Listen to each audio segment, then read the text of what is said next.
গত রাতে ঘুম ভেঙে দেখি ছেলে আমি কিছু বলতে পারলাম না। কারণ আমি জানতাম যে সে সত্যি বলছিল। পরের কয়েকদিন আমি খুবই অস্থির ছিলাম। আরিফের সাথে স্বাভাবিক আচরণ করতে পারছিলাম না। সে এটা বুঝতে পারছিল এবং অনেক দুঃখ পাচ্ছিল। মা, তুমি আমার সাথে এমন আচরণ করছো কেন? আমি কি কোনো ভুল করেছি? একদিন আরিফ জিজ্ঞেস করল। আমার চোখে পানি এসে গেল। না বাবা, তুই কোনো ভুল করিসনি কি? তাহলে কি হয়েছে? তুমি আমার কাছ থেকে দূরে থাকো কেন? আমি তার মুখের দিকে তাকাতে পারলাম না। কিছু না, আমার মন খারাপ। কিন্তু আরিফ বুঝতে পারছিল যে কিছু একটা সমস্যা আছে। সে রবিনের কাছে গিয়ে বলল, বাবা, মায়ের সাথে কিছু একটা সমস্যা আছে। সে আমার সাথে আগের মতো আচরণ করে না আগে। রবিন আমার কাছে এসে জিজ্ঞেস করল, অপর্ণা, আরিফের সাথে তোর কি সমস্যা? সে খুব কষ্ট পাচ্ছে গু। কিছু না রবিন, আমি বললাম। কিছু না মানে? তোর ছেলে কষ্ট পাচ্ছে আর তুই বলছিস কিছু না? আমি আর কিছু বলতে পারলাম না। সেই রাতে আবার সেই স্বপ্ন দেখলাম। দেখো, তোমার এই আচরণের কারণে তোমার পরিবার ভেঙে যাচ্ছে কি? সে বলল। এটা তোমার দোষ কি? আমি বললাম। না, এটা তোমার নিজের দোষ। তুমি যদি তোমার অনুভূতিগুলো স্বীকার করে নিতে, তাহলে তুমি এগুলোকে নিয়ন্ত্রণ করতে পারতে গু। আমি কিভাবে স্বীকার করব যেটা আছেই না? অপর্ণা, তুমি মিথ্যা বলছ।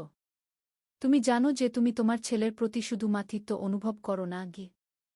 আমি দীর্ঘক্ষণ চুপ থাকলাম। তারপর বললাম, ঠিক আছে, হয়তো কখনো কখনো আমার মনে এমন কিছু চিন্তা আসে। কিন্তু এটা স্বাভাবিক নয় গে। স্বাভাবিক না অস্বাভাবিক সেটা আলাদা কথা। কিন্তু এটা তোমার সত্য। এবং এই সত্যকে অস্বীকার করার কারণেই তুমি তোমার ছেলের সাথে স্বাভাবিক আচরণ করতে পারছ না গি। তাহলে আমি কি করব? আমি হতাশার সাথে বললাম। প্রথমে তুমি স্বীকার করো যে এই অনুভূতিগুলো আছে। তারপর তুমি বুঝতে চেষ্টা করো যে এগুলো কেন আছে। এবং সবশেষে তুমি এগুলোকে নিয়ন্ত্রণ করতে শেখো গু।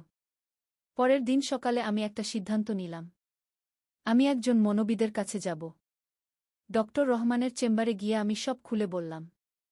তিনি খুব মনোযোগ দিয়ে আমার কথা শুনলেন। আপনার সমস্যাটা অস্বাভাবিক কিছু নয়, ডক্টর রহমান বললেন। মানে? আমি অবাক হয়ে জিজ্ঞেস করলাম। অনেক মায়েরই তাদের পুত্র সন্তানের প্রতি এমন জটিল অনুভূতি থাকে। বিশেষ করে যখন ছেলেটি যৌন পরিপক্কতায় পৌঁছায়। কিন্তু এটা তো পাপ। আমি বললাম। এটা পাপ না পুণ্য সেটা ধর্মীয় বিষয়। কিন্তু মনোবিজ্ঞানের দৃষ্টিকোণ থেকে এটা একটা স্বাভাবিক মানসিক দ্বন্দ্ব। তাহলে আমি এটা থেকে মুক্তি পেতে পারব? অবশ্যই। তবে এর জন্য আপনাকে নিয়মিত কাউন্সেলিং নিতে হবে গু। আমি নিয়মিত ডক্টর রহমানের কাছে যেতে শুরু করলাম। ধীরে ধীরে আমি বুঝতে পারলাম যে আমার এই অনুভূতিগুলো আসলে আমার নিজের অতৃপ্ত যৌন কামনার একটা প্রতিফলন। আপনার স্বামীর সাথে আপনার সম্পর্ক কেমন? ডক্টর রহমান একদিন জিজ্ঞেস করলেন। ভালো। আমি বললাম। ভালো মানে? আপনারা কি নিয়মিত শারীরিক সম্পর্ক করেন? আমার মুখ লাল হয়ে গেল। হ্যাঁ, তবে খুব একটা না গি। কতদিন পর পর? মাসে একবার বা দুইবার গু। এবং আপনি কি সন্তুষ্ট হন? আমি মাথা নিচু করে বললাম, না গি। দেখুন মিসেস অপর্ণা, আপনার মূল সমস্যা হচ্ছে যৌন অতৃপ্তি। আপনার মন অবচেতনভাবে সবচেয়ে কাছের পুরুষের দিকে আকৃষ্ট হচ্ছে, যিনি হচ্ছেন আপনার ছেলে গু। তার কথা শুনে আমার মনে হলো যেন একটা ভারী বোঝা নেমে গেছে। আমি বুঝতে পারছিলাম যে আমার সমস্যার মূল কোথায়। তাহলে আমি কি করব? আমি জিজ্ঞেস করলাম। প্রথমে আপনি আপনার স্বামীর সাথে আপনার যৌন সম্পর্কের বিষয়টি নিয়ে খোলামেলা আলোচনা করুন। দ্বিতীয়ত, আপনি নিজের সাথে সৎ হন। এবং তৃতীয়ত, আপনি আপনার ছেলের সাথে স্বাভাবিক মাতৃত্বের সম্পর্ক বজায় রাখার চেষ্টা করুন গো। সেই রাতে আমি রবিনের সাথে সব খুলে আলোচনা করলাম। রবিন প্রথমে অবাক হলেও পরে আমাকে সাপোর্ট করল। অপর্ণা, আমি বুঝতে পারছি তুই কতটা কষ্টের মধ্যে আছিস। আমি তোর পাশে আছি। রবিন বলল। আমরা আমাদের যৌন সম্পর্কের ব্যাপারে খোলামেলা আলোচনা করলাম এবং একটা সমাধানের পথ খুঁজে নিলাম। ধীরে ধীরে আমি আরিফের সাথে স্বাভাবিক আচরণ করতে শুরু করলাম। প্রথমে অস্বস্তি লাগলেও পরে সব ঠিক হয়ে গেল। কয়েক মাস পর আবার সেই স্বপ্ন দেখলাম। কিন্তু এবার আমি ভয় পেলাম না। তুমি আবার এসেছ? আমি শান্ত গলায় বললাম। হ্যাঁ, দেখতে এসেছি তুমি কেমন আছো। সে বলল। আমি ভালো আছি। সত্যি? হ্যাঁ। আমি বুঝতে পেরেছি যে তুমি আমার অবচেতন মনের একটা অংশ ছিলে। কিন্তু এখন আমি তোমাকে নিয়ন্ত্রণ করতে পারি। সে একটু হতাশ হয়ে বলল, মানে তুমি আর আমাকে চাও না? আমি তোমাকে কোনোদিন চাইনি। আমি শুধু আমার নিজের কামনাকে ভুল জায়গায় প্রয়োগ করেছিলাম। তাহলে আমি চলে যাচ্ছি। যাও। কিন্তু মনে রেখো, তুমি যদি আবার ফিরে আসার চেষ্টা করো, আমি তোমাকে মোকাবেলা করতে জানি। গিয়ে সে ধীরে ধীরে অদৃশ্য হয়ে গেল। সেই রাতের পর আর কোনোদিন সেই স্বপ্ন দেখিনি। আরিফ এখন ২৪ বছর বয়সী একজন যুবক। সে একটা ভালো চাকরি করে এবং একজন মেয়ের সাথে তার সম্পর্ক আছে। আমি তার সাথে খুব স্বাভাবিক একটা মাছেলের সম্পর্ক বজায় রেখেছি। তনুশ্রী এখন ১৭ বছর বয়সী। সে একটা ভালো মেয়ে এবং পড়াশোনায় খুব ভালো। রবিনের সাথে আমার সম্পর্কও অনেক উন্নত হয়েছে। আমরা একে অপরের সাথে খোলামেলা কথা বলি এবং একে অপরকে বুঝতে চেষ্টা করি। আমি বুঝতে পেরেছি যে জীবনে কখনো কখনো আমাদের মনে এমন সব চিন্তা আসে যেগুলো আমরা নিজেরাই চাই না। কিন্তু এগুলোকে অস্বীকার করার চেয়ে স্বীকার করে নিয়ে সেগুলোকে নিয়ন্ত্রণ করাই ভালো। আমি এখনও মাঝে মাঝে ডক্টর রহমানের কাছে যাই। তিনি আমাকে বিভিন্ন মানসিক ব্যায়াম শিখিয়েছেন যেগুলো আমার মনকে শান্ত রাখতে সাহায্য করে। আমার এই অভিজ্ঞতা থেকে আমি শিখেছি যে আমাদের মন অনেক জটিল একটা বিষয়। কখনো কখনো আমাদের মনের গভীরে এমন সব ইচ্ছা লুকিয়ে থাকে যেগুলো আমরা নিজেরাই জানি না। কিন্তু সেগুলোকে চেপে রাখার চেয়ে সঠিক পথে মোকাবেলা করাই ভালো। আজ যখন আমি আয়নার দিকে তাকাই, তখন আমি একজন সুখী নারী দেখতে পাই। একজন নারী যিনি তার জীবনের সবচেয়ে কঠিন সময়ে নিজেকে হার মানেননি, বরং লড়াই করে জিতেছেন। আমার পরিবার এখন আগের চেয়েও বেশি খুশি। আরিফ প্রায় বলে, মা, তুমি এখন অনেক বেশি আনন্দিত থাকো গো। আমি তাকে জড়িয়ে ধরে বলি, হ্যাঁ বাবা, কারণ আমি এখন নিজেকে চিনতে পেরেছি। রবিনও বলে, অপর্ণা, তোর সাথে যা ঘটেছিল সেটা তোকে আরও শক্তিশালী করেছে। আমি জানি যে জীবনে আরও অনেক চ্যালেঞ্জ আসবে। কিন্তু আমি এখন সেগুলো মোকাবেলা করার জন্য প্রস্তুত। কারণ আমি শিখেছি যে আমাদের মনের অন্ধকার দিকগুলোকে অস্বীকার করার চেয়ে সেগুলোকে আলোর দিকে নিয়ে আসাই ভালো। শুধুমাত্র তখনই আমরা সেগুলোকে নিয়ন্ত্রণ করতে পারি। আমার এই গল্পটি অনেকের কাছে অদ্ভুত লাগতে পারে। কিন্তু আমি জানি যে আমার মতো আরও অনেক নারী আছেন যারা এমন পরিস্থিতির সম্মুখীন হয়েছেন। তাদের জন্য আমার বার্তা হচ্ছে, নিজেকে দোষী মনে করবেন না, বরং সাহায্য নিন এবং সমস্যার সমাধান খুঁজুন। মনের সমস্যা কোনো লজ্জার বিষয় নয়। এটা সমাধানযোগ্য এবং আমরা সবাই আমাদের মানসিক স্বাস্থ্য নিয়ে যত্নশীল হওয়া উচিত। আমার গল্প এখানেই শেষ। কিন্তু আমার জীবন এখনও চলমান। প্রতিদিন আমি নতুন কিছু শিখি এবং নিজেকে আরও ভালো করার চেষ্টা করি। বন্ধুরা, আপনাদের যদি কখনো মনে হয় যে আপনাদের মনে এমন কোনো চিন্তা আসছে যেটা স্বাভাবিক নয়, তাহলে দয়া করে একা ভোগ করবেন না। কারো সাহায্য নিন। কারণ কোনো সমস্যাই এতটা বড় নয় যেটার সমাধান নেই। আজকের মতো এখানেই শেষ। আপনারা সবাই ভালো থাকবেন এবং নিজেদের যত্ন নিবেন। আর বিছানার পাশে বসে কাঁদছে, তারপর সে যা বলল। রাত ৩টার দিকে হঠাৎ কারো কান্নার আওয়াজে ঘুম ভেঙে গেল। চোখ খুলে দেখি ছেলে আমার বিছানার পাশে বসে নিঃশব্দে কাঁদছে। আমি চমকে উঠে বললাম, কি হয়েছে বাবা? কেন কাঁদছিস? সে আমার দিকে তাকিয়ে আরও জোরে কাঁদতে লাগল।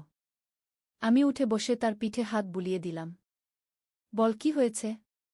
খারাপ স্বপ্ন দেখেছিস? সে মাথা নাড়ল। তাহলে? আমি জিজ্ঞেস করলাম। সে কান্না থামিয়ে বলল, মা, আমি আর পারছি না। কি পারছিস না? আমি তার মুখ তুলে ধরলাম। সে বলল, আমি আর এই ভান পারছি না। আমি বুঝলাম না। সে আমার হাত নিজের হাতে নিয়ে বলল, মা, আমি প্রতি রাতে তোমার কথা ভেবে কাঁদি। আমার কথা ভেবে কাঁদিস কেন? আমি অবাক হয়ে জিজ্ঞেস করলাম। সে বলল, কারণ আমি তোমাকে ভালোবাসি মা। কিন্তু এই ভালোবাসা শুধু ছেলের ভালোবাসা নয়। আমার শরীর শক্ত হয়ে গেল। আমি তোমাকে ভালোবাসি একজন পুরুষের মতো। আমি তোমাকে স্ত্রী হিসেবে পেতে চাই। তার কথা শুনে আমার মাথা ঝিমঝিম করতে লাগল। সে আমার পায়ের কাছে মাথা রেখে বলল, মা, আমি জানি এটা পাপ মনে হবে, কিন্তু আমার হৃদয় তোমার জন্য এমন কিছু অনুভব করে যা আমি নিয়ন্ত্রণ করতে পারি না। রাতের নিস্তব্ধতায় তার কান্নার শব্দ স্পষ্ট শোনা যাচ্ছিল। সে বলল, আমি চাই তুমি আমার স্ত্রী হও। আমরা এই ঘরেই স্বামী স্ত্রীর মতো থাকব। আমি তার মাথায় হাত রাখলাম, আর সে আমার পা জড়িয়ে ধরে বলল, মা, প্লিজ আমাকে না বলো না। তার অশ্রু আমার পায়ে পড়ছিল, আর আমার চোখেও অজান্তে অশ্রু এসে গেছে এই অভাবনীয় পরিস্থিতিতে। আমি গভীর শ্বাস নিয়ে বললাম, আরিফ, তুই কি বলছিস? তুই আমার ছেলে গি? সে মাথা তুলে আমার চোখের দিকে তাকিয়ে বলল, মা, আমি জানি আমি তোমার ছেলে। কিন্তু আমি আর এই যন্ত্রণা সহ্য করতে পারছি না। প্রতিদিন তোমাকে দেখি, তোমার কথা ভাবি, আর নিজেকে কন্ট্রোল করার চেষ্টা করি। কিন্তু পারছি না মা গু। তার কথা শুনে আমার মনে হলো যেন পুরো পৃথিবীটা উল্টে গেছে। আমি কি করব বুঝতে পারছিলাম না। হঠাৎ সে আমার হাতটা শক্ত করে ধরে বলল, মা, আমি তোমার স্পর্শ চাই। আমি তোমাকে আলিঙ্গন করতে চাই। আমি তোমার ঠোঁটে চুমু দিতে চাই। আমার সারা শরীর কাঁপতে শুরু করল। এমন সময় হঠাৎ আমার মোবাইলে একটা কল এলো। আমি দ্রুত মোবাইলটা দেখলাম, অজানা নম্বর।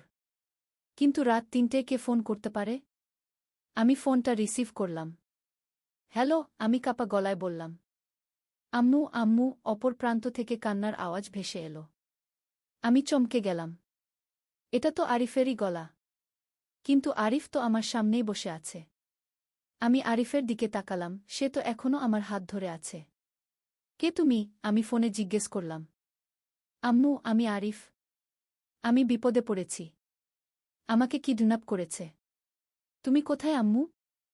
ঘরে তো আমি তোমাকে খুঁজে পাচ্ছি না গি। আমার মাথা ঘুরে গেল। আমি যদি ফোনে আরিফের সাথে কথা বলছি, তাহলে আমার সামনে যে বসে আছে সে কে? আমি ভয় পেয়ে আমার সামনে বসা ব্যক্তিটার দিকে তাকালাম। সে এখনও আমার হাত ধরে আছে, কিন্তু তার মুখে একটা অদ্ভুত হাসি। তুমি কে? আমি কাঁপা গলায় জিজ্ঞেস করলাম। সে ধীরে ধীরে মাথা তুলে আমার দিকে তাকাল। তার চেহারা হঠাৎ করে বদলে যেতে লাগল। আরিফের মতো দেখতে, মুখটা ক্রমশ বিকৃত হয়ে যাচ্ছিল। আমি তোমার স্বপ্ন, তোমার কামনা, তোমার গোপন ইচ্ছা কি একটা ভুতুড়ে গলায় সে বলল। আমি চিৎকার করে উঠলাম। কিন্তু আওয়াজ বের হল না। মনে হচ্ছিল যেন গলায় কিছু আটকে গেছে। এই গল্পটি সম্পূর্ণ শুনলে আপনাদের পানি অটোমেটিক বের হয়ে যাবে, সো যত দ্রুত সম্ভব হাতের কাছে টিস্যু নিয়ে বসে পড়ো।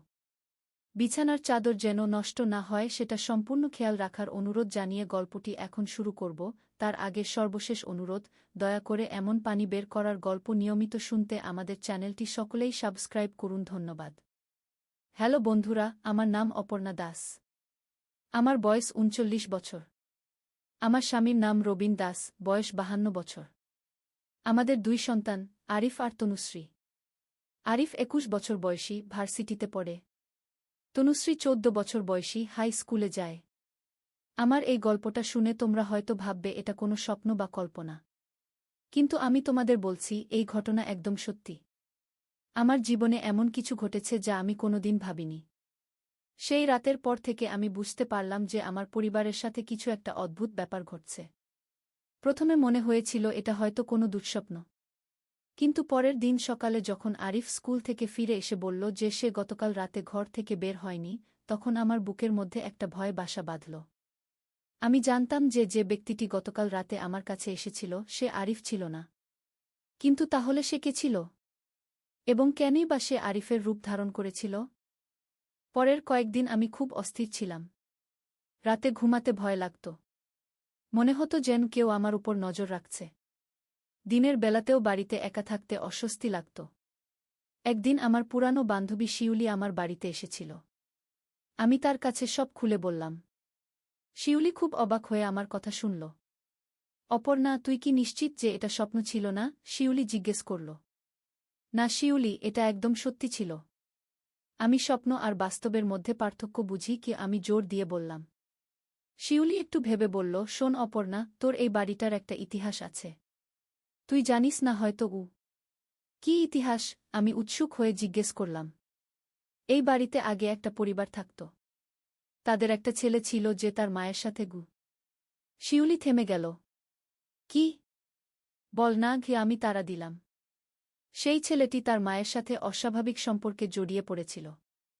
এবং একদিন সেই মাছেলে দুজনেই রহস্যজনকভাবে নিখোঁজ হয়ে যায়। আমার গায়ে কাঁটা দিয়ে উঠল। তুই কি বলছিস শিউলি? হ্যাঁ অপর্ণা। এবং স্থানীয় লোকজন বলে যে সেই ছেলেটির আত্মা এখনও এই বাড়িতে ঘুরে বেড়ায়। সে নাকি নতুন পরিবারের মায়েদের কাছে এসে তার সেই অতৃপ্ত কামনার কথা বলে আমার সারা শরীর কাঁপতে শুরু করল। মানে তুই বলতে চাইছিস যে হ্যাঁ, যে তোর কাছে এসেছিল সে হয়তো সেই মৃত ছেলেটির আত্মা এই কথা শুনে আমার মাথা ঘুরে গেল। আমি বুঝতে পারছিলাম না এই পরিস্থিতিতে কি করব। কিন্তু শিউলি, সে তো দেখতে একদম আরিফের মতো ছিল। আমি বললাম, আত্মারা নাকি যে কোনো রূপ ধারণ করতে পারে, বিশেষ করে যদি তারা কারো মনের গভীরে লুকিয়ে থাকা কোনো ইচ্ছার সন্ধান পায়। আমি অবাক হয়ে বললাম, মানে? অপর্ণা, তুই কি কখনো তোর ছেলের প্রতিজ্ঞ? শিউলি থেমে গেল। কি বলতে চাইছিস তুই? আমি রেগে গেলাম।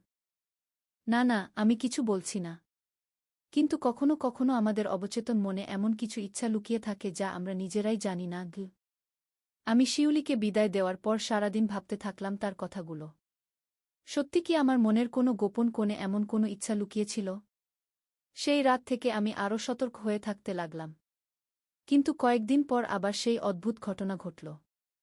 রাত 2টার দিকে হঠাৎ আমার মনে হলো যেন কেউ আমার নাম ধরে ডাকছে। আমি চোখ খুলে দেখলাম আরিফ আবার আমার বিছানার পাশে দাঁড়িয়ে। মা, আমি এসেছি। ও সে ফিসফিস করে বলল। এবার আমি সাহস করে বললাম, তুমি কে? তুমি আরিফ নও। সে হেসে বলল, আমি তোমার আরিফ, তোমার মনের আরিফ। তুমি কি চাও? আমি কাপা গলা জিজ্ঞেস করলাম। আমি চাই তুমি আমাকে ভালোবাসো। আমি চাই তুমি আমাকে স্বীকার করো। সে আমার দিকে এগিয়ে এলো। আমি তোমাকে ভালোবাসতে পারবো না। তুমি আমার ছেলে নও। আমি দৃঢ় গলায় বললাম। কিন্তু তোমার মন তো আমাকে চায়। সে আরও কাছে এসে বলল। না, আমার মন তোমাকে চায় না। আমি জোর দিয়ে বললাম। হঠাৎ তার মুখে রাগের ভাব ফুটে উঠল। তাহলে আমি তোমাকে বাধ্য করব। সে আমার দিকে হাত বাড়াতে গেলেই আমি জোরে চিৎকার করে উঠলাম। আমার চিৎকার শুনে রবিন ঘুম থেকে উঠে গেল। কি হয়েছে অপর্ণা? রবিন জিজ্ঞেস করল। আমি চারদিকে তাকিয়ে দেখলাম কেউ নেই। আরিফও তার নিজের রুমে ঘুমাচ্ছে। কিছু না, খারাপ স্বপ্ন দেখেছি। আমি রবিনকে বললাম। কিন্তু আমি জানতাম এটা কোনো স্বপ্ন ছিল না। পরের দিন সকালে আমি একটা সিদ্ধান্ত নিলাম। আমি এই বাড়ি ছেড়ে চলে যাব। আমি রবিনের সাথে এই ব্যাপারে কথা বললাম।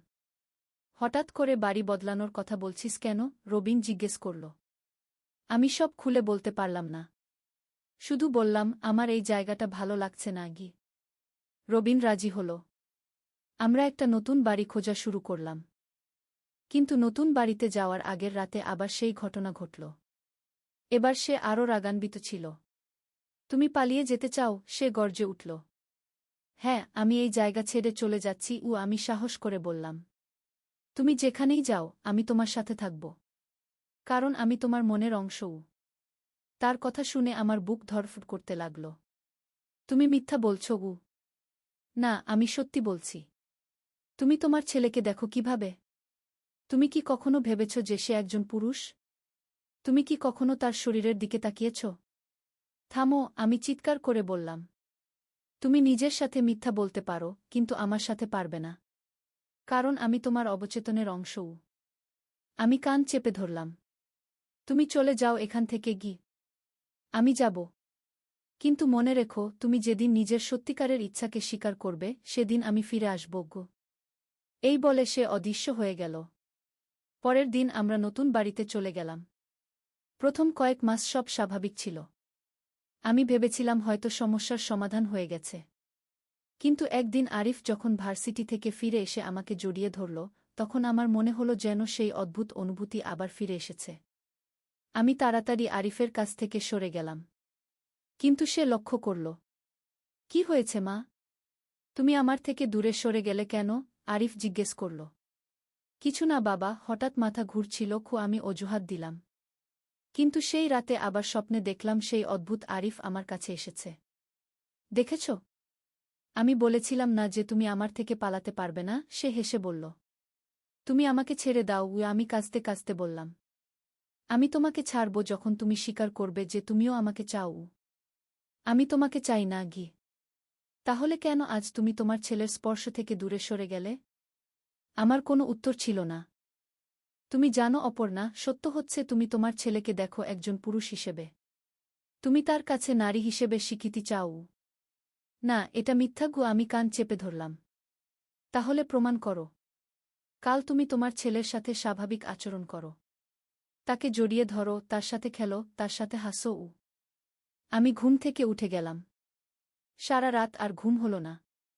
পরের দিন আরিফ যখন স্কুল থেকে এসে আমাকে জড়িয়ে ধরতে চাইল, আমি তাকে জড়িয়ে ধরলাম। কিন্তু আমার মনে হলো যেন আমি কিছু ভুল করছি। আরিফ যখন আমার কোলে মাথা রেখে টিভি দেখছিল, তখন আমার অস্বস্তি লাগছিল। আমি তার চুলে হাত বুলিয়ে দিচ্ছিলাম, কিন্তু মনে হচ্ছিল যেন এটা ঠিক নয়। সেই রাতে আবার সেই স্বপ্ন দেখলাম। দেখেছ?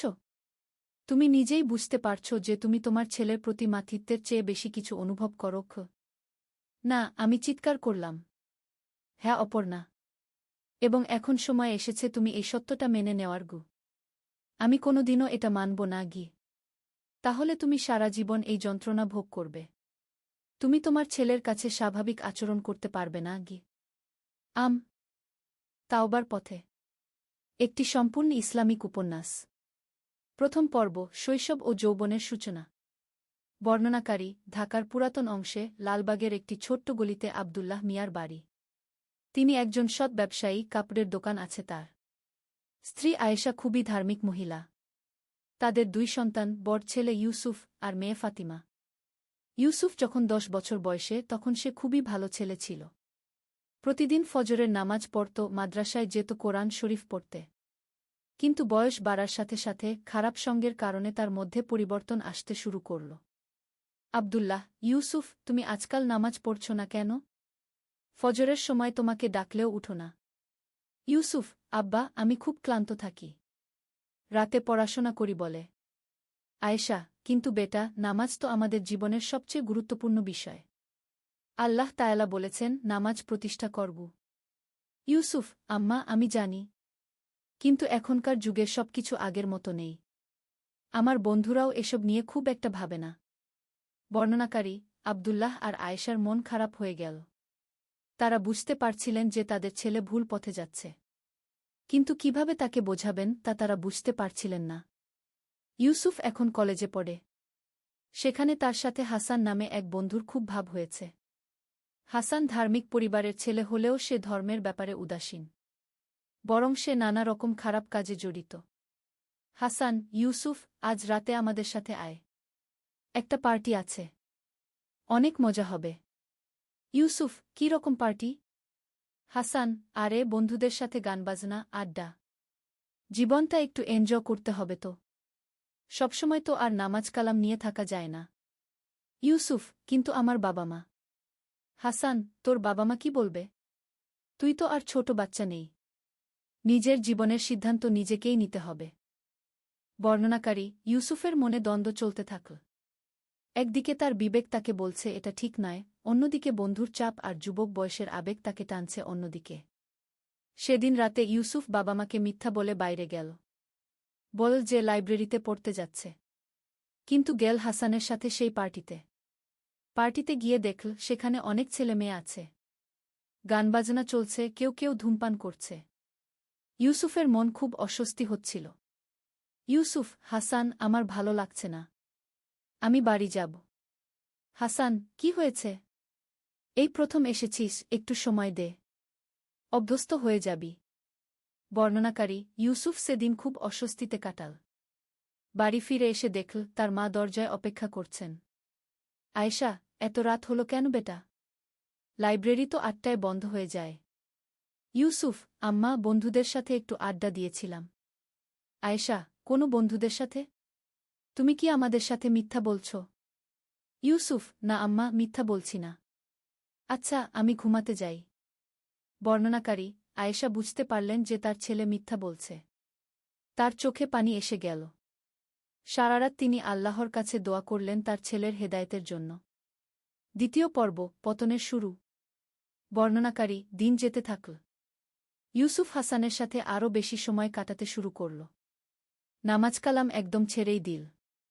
বাবা মার সাথে মিথ্যা বলা এখন তার অভ্যাস হয়ে গেছে। একদিন ফাতিমা তার ভাইয়ের কাছে এল। ফাতিমা, ভাইজা, তুমি এখন কেমন হয়ে গেছ? আগে তুমি আমাকে কোরআন পড়ে শোনাতে, এখন তো দেখি নামাজেও দাঁড়াও না। ইউসুফ, ফাতিমা, তুমি এসব বুঝবে না। আমি বড় হয়েছি, আমার নিজের চিন্তাভাবনা আছে। ফাতিমা, কিন্তু ভাইজা, আল্লাহ তায়ালা তো আমাদের সবার উপর ফরজ করেছেন নামাজ। বয়স বাড়লে তো আরও বেশি দায়িত্বশীল হতে হয়। ইউসুফ, তুমি ছোট মেয়ে, এসব নিয়ে মাথা ঘামিও না। বর্ণনাকারী ফাতিমার চোখে পানি এসে গেল। সে তার ভাইকে খুবই ভালোবাসত। এই অবস্থা দেখে তার খুব কষ্ট হচ্ছিল।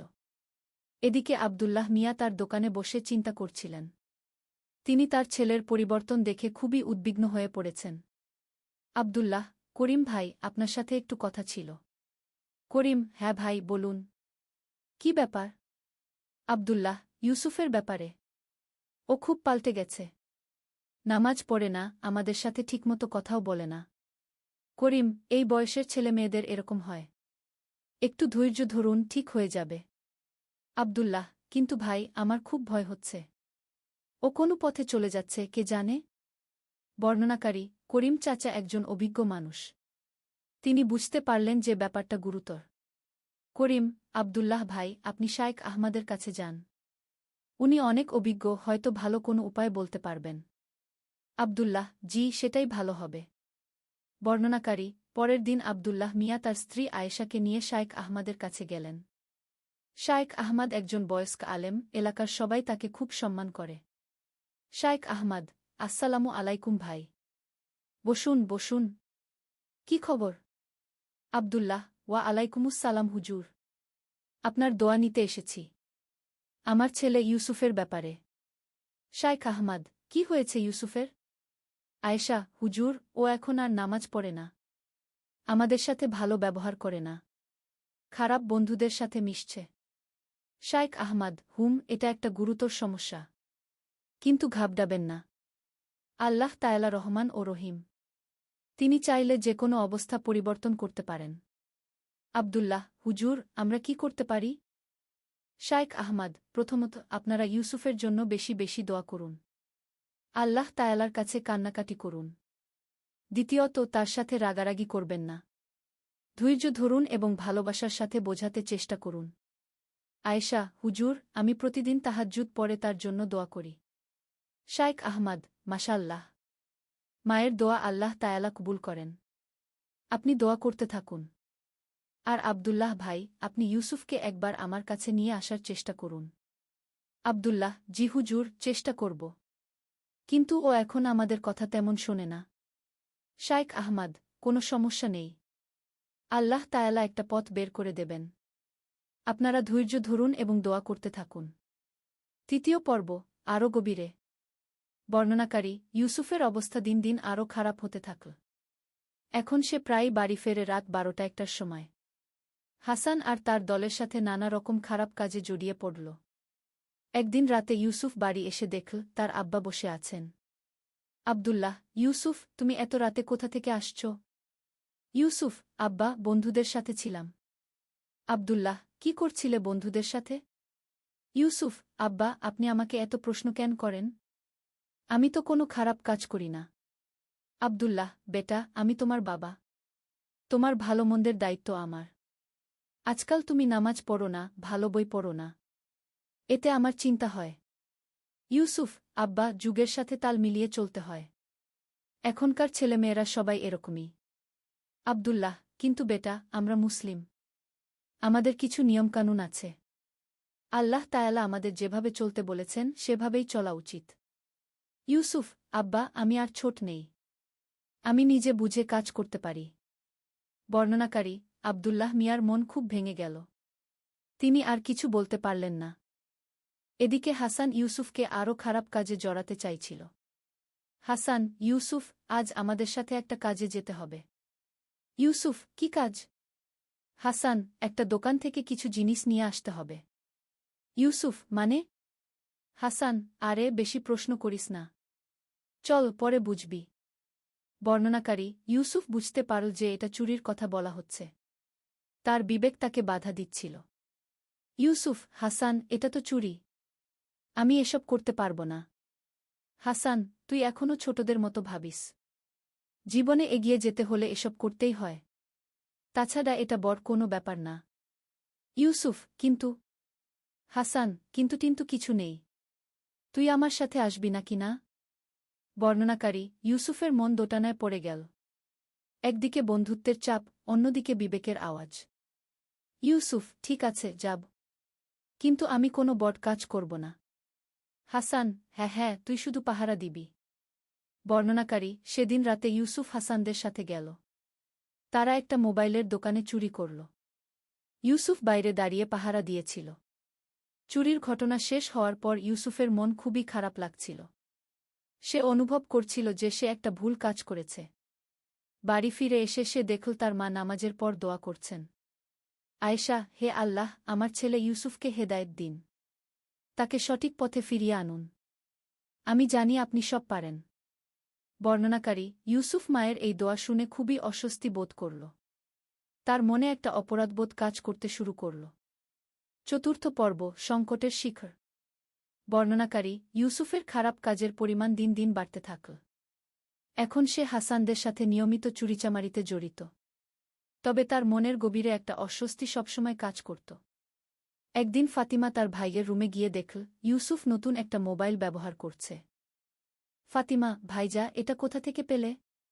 আব্বা তো বলেছিলেন আর্থিক অবস্থা খুব একটা ভালো না। ইউসুফ, ও এটা বন্ধুর কাছ থেকে নিয়েছি।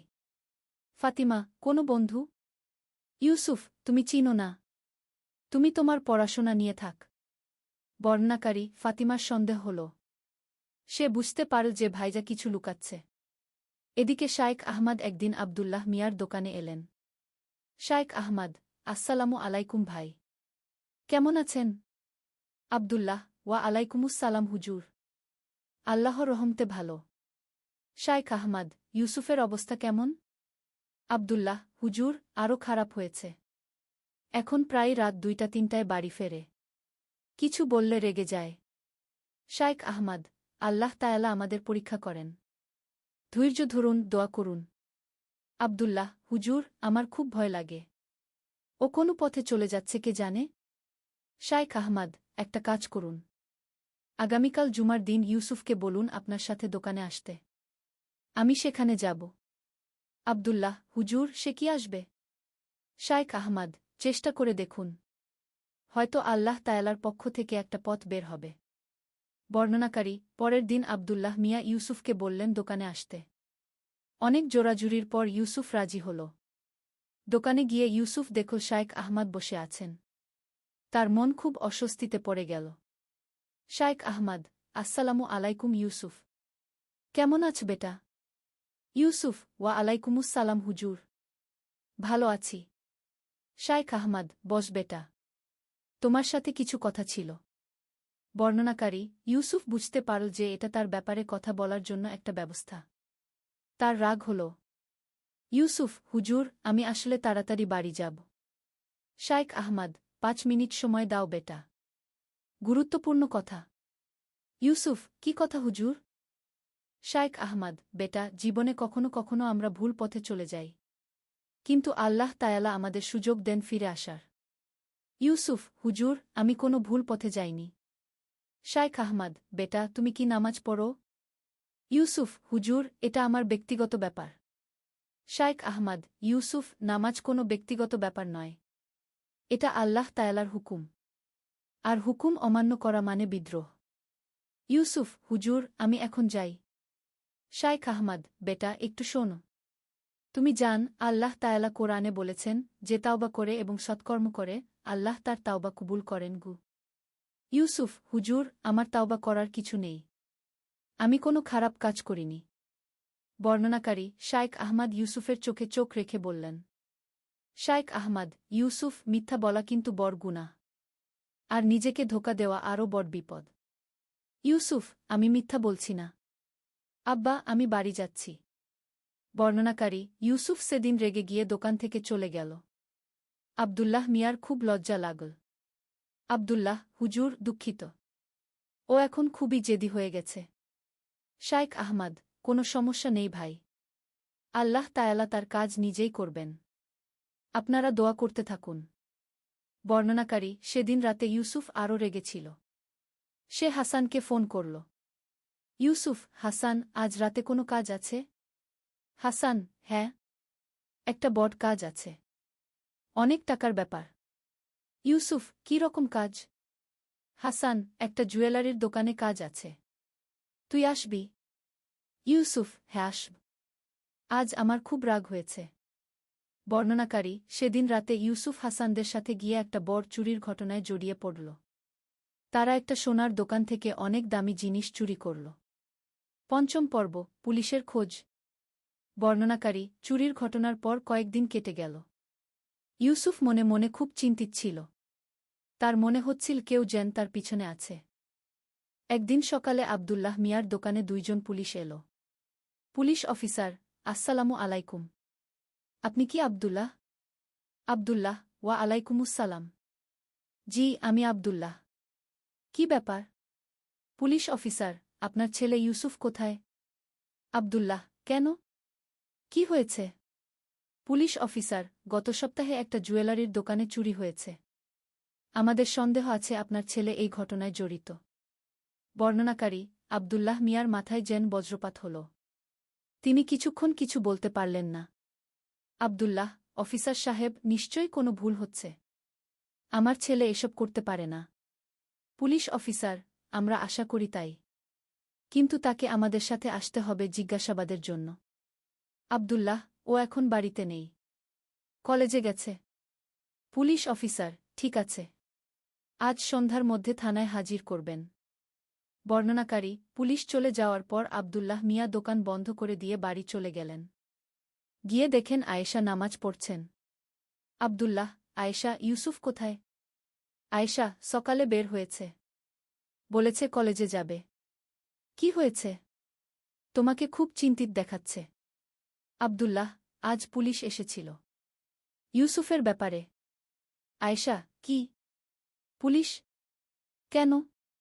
আব্দুল্লাহ, বলছে কোনো চুরির ঘটনায় নাকি জড়িত। বর্ণনাকারী আয়েশার হাত থেকে তসবিহ পড়ে গেল। তিনি মুখ থেকে কাঁদতে শুরু করলেন। আয়েশা, না আল্লাহ! আমার ছেলে! আমি জানতাম এই দিন আসবে। আব্দুল্লাহ, ঘাবড়াবে না। হয়তো কোনো ভুল বোঝাবুঝি। আয়েশা, না, আমি বুঝতে পারছিলাম। ওর এত টাকা কোথা থেকে আসত? নতুন নতুন জিনিস কিনত কিভাবে? বর্ণনাকারী এদিকে ইউসুফ হাসানদের সাথে আড্ডা দিচ্ছিল। হঠাৎ তার ফোন বাজল। ফাতিমার কল। ফাতিমা, ভাইয়া, তুমি এখনই বাড়ি এসো। জরুরি। ইউসুফ, কি হয়েছে? ফাতিমা, তোমার ব্যাপারে পুলিশ এসেছিল। আব্বাম্মা খুব চিন্তিত। বর্ণনাকারী ইউসুফের মুখ ফ্যাকাশে হয়ে গেল। সে বুঝতে পারল যে সব ফাঁস হয়ে গেছে। ইউসুফ, হাসান, আমাকে এখনই যেতে হবে। হাসান, কি হয়েছে? ইউসুফ, পুলিশ আমার খোঁজ করছে। হাসান, কি? তাহলে তো আমাদের সবার বিপদ। ইউসুফ, আমি এখন কি করব? হাসান, পালিয়ে যা। কয়েকদিন লুকিয়ে থাক। ইউসুফ, না, আমি বাড়ি যাব। হাসান, পাগল হয়েছিস? পুলিশ তোকে ধরবে। বর্ণনাকারী ইউসুফ খুব দ্বিধায় পড়ে গেল। একদিকে পালিয়ে যাওয়ার চিন্তা, অন্যদিকে বাবা মায়ের কথা। ষষ্ঠ পর্ব, ফেরার প্রস্তুতি। বর্ণনাকারী ইউসুফ শেষ পর্যন্ত বাড়ি যাওয়ার সিদ্ধান্ত নিল। বাড়িতে পৌঁছে দেখল তার বাবা মা বসে আছেন। দুজনের চোখেই পানি। ইউসুফ, আসসালামু আলাইকুম। আয়েশা, তুই এসে গেছিস বেটা। আব্দুল্লাহ, ইউসুফ, আজ পুলিশ এসেছিল। ইউসুফ, জানি আব্বা। আব্দুল্লাহ, তুমি কি সত্যি? বর্ণনাকারী ইউসুফ কিছুক্ষণ চুপ থাকল। তারপর মাথা নিচু করে বলল, ইউসুফ, আব্বা, আমি খুব বড় ভুল করেছি। আয়েশা, হায় আল্লাহ! আমার ছেলে! ইউসুফ, আম্মা, আমি আপনাদের লজ্জায় ফেলেছি। আমি জানি আমার কোনো মাফ নেই। আব্দুল্লাহ, কি করেছিস তুই? ইউসুফ, আব্বা, আমি চুরি করেছি। অনেকবার। হাসান আর তার দলের সাথে। বর্ণনাকারী আব্দুল্লাহ মিয়া তার মাথায় হাত দিয়ে বসে পড়লেন। আয়েশা কাঁদতে থাকলেন। আব্দুল্লাহ, তুই আমাদের এত বড় ধোঁকা দিলি? ইউসুফ, আব্বা, আমি জানি আমি খুব খারাপ কাজ করেছি। কিন্তু এখন আমি বুঝতে পারছি। আয়েশা, বুঝতে পারছিস মানে? এতদিন কি করছিলি? ইউসুফ, আম্মা, আমি ভেবেছিলাম এসব কোনো বড় ব্যাপার না। কিন্তু আজ যখন পুলিশের কথা শুনলাম তখন বুঝলাম আমি কত বড় ভুল করেছি। আব্দুল্লাহ, ইউসুফ, এখন কি করবি? ইউসুফ, আব্বা, আমি পুলিশের কাছে যাব। সব স্বীকার করব। আব্দুল্লাহ, তুই জানিস এতে তোর জেল হতে পারে? ইউসুফ, জানি আব্বা। কিন্তু এটাই ঠিক। আমি আর মিথ্যার আশ্রয় নিতে চাই না। বর্ণনাকারী আয়েশা তার ছেলের কাছে এসে তার মাথায় হাত রাখলেন। আয়েশা, বেটা, তুই যদি সত্যি মন থেকে তাওবা কর, আল্লাহ তায়ালা তোকে মাফ করে দেবেন। ইউসুফ, আম্মা, আমি তাওবা করতে চাই, কিন্তু জানি না কিভাবে। আব্দুল্লাহ, চল আমরা শায়েখ আহমদের কাছে যাই। ইউসুফ, হুজুরের কাছে? আমি তো তার সাথে খুব খারাপ ব্যবহার করেছি। আব্দুল্লাহ, সেজন্যই তো যেতে হবে। ওনার কাছে ক্ষমা চাইতে হবে। বর্ণনাকারী সেদিন সন্ধ্যায় ইউসুফ তার বাবা মার সাথে শায়েখ আহমদের কাছে গেল। শায়েখ সাহেব তাদের দেখে বুঝতে পারলেন যে কিছু একটা হয়েছে। শায়েখ আহমদ, আসসালামু আলাইকুম। কি ব্যাপার? সবাইকে চিন্তিত দেখাচ্ছে। আব্দুল্লাহ, ওয়া আলাইকুমুস সালাম হুজুর।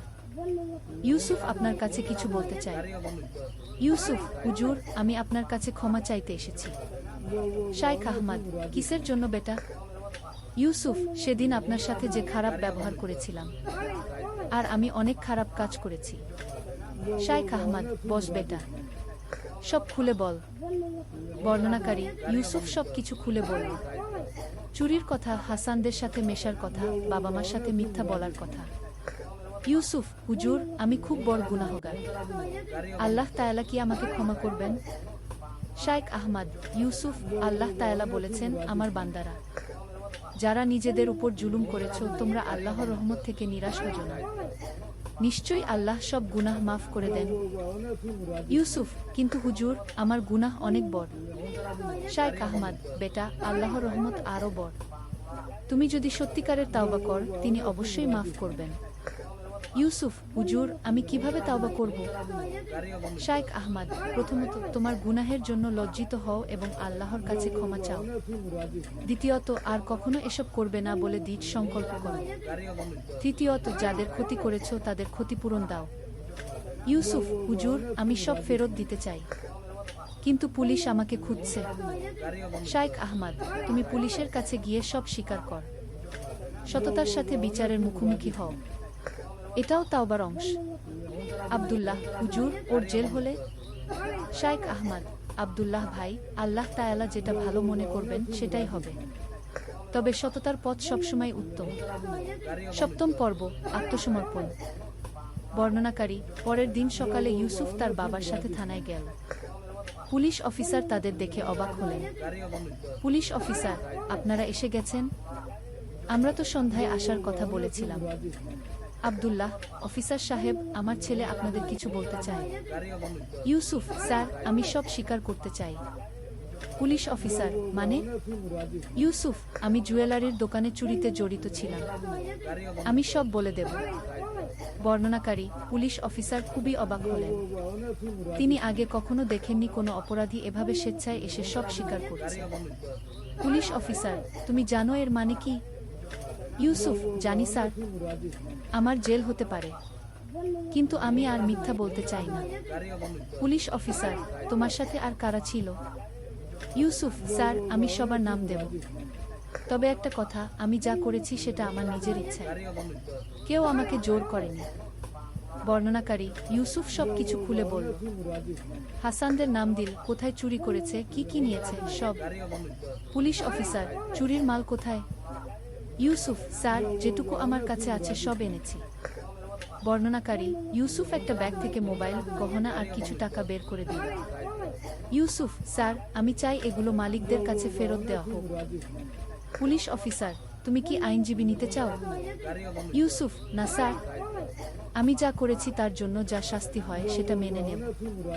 বর্ণনাকারী আব্দুল্লাহ মিয়া তার ছেলের এই পরিবর্তন দেখে অবাক হয়ে গেলেন। যে ছেলে কয়েকদিন আগেও মিথ্যা বলতো, সে আজ এত সততার সাথে সব স্বীকার করছে। আব্দুল্লাহ, অফিসার সাহেব, আমার ছেলে কি আজকেই জেলে যাবে? পুলিশ অফিসার, আপাতত না, কিন্তু কোর্টে কেস হবে, তারপর দেখা যাবে। ইউসুফ, স্যার, আমার একটা অনুরোধ। আমার বাবা মা খুবই ভালো মানুষ, আমার কাজের জন্য যেন তাদের কোনো সমস্যা না হয়। পুলিশ অফিসার, তোমার সততা দেখে আমার খুব ভালো লেগেছে, আমি কোর্টে এই কথা বলবো। অষ্টম পর্ব, অপেক্ষার দিনগুলো। বর্ণনাকারী থানা থেকে ফিরে এসে ইউসুফ সবার প্রথমে তার মায়ের কাছে গেল।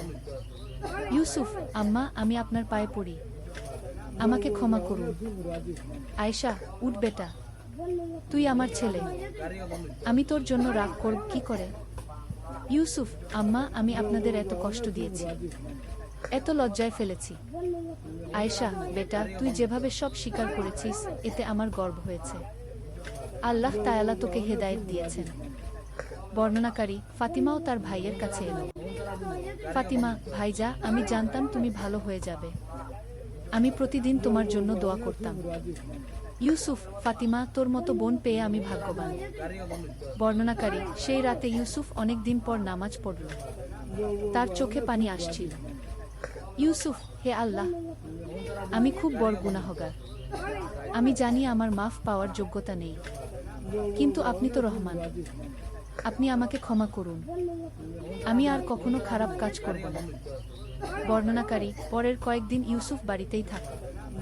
সে প্রতিদিন 5 ওয়াক্ত নামাজ পড়তে শুরু করল, কোরআন তেলাওয়াত করতে শুরু করল। একদিন হাসান তার বাড়িতে এলো। হাসান, ইউসুফ, তুই কি পাগল হয়ে গেছিস? পুলিশের কাছে সব বলে দিয়েছিস? ইউসুফ, হাসান, আমি ঠিকই করেছি। হাসান, ঠিক করেছিস মানে?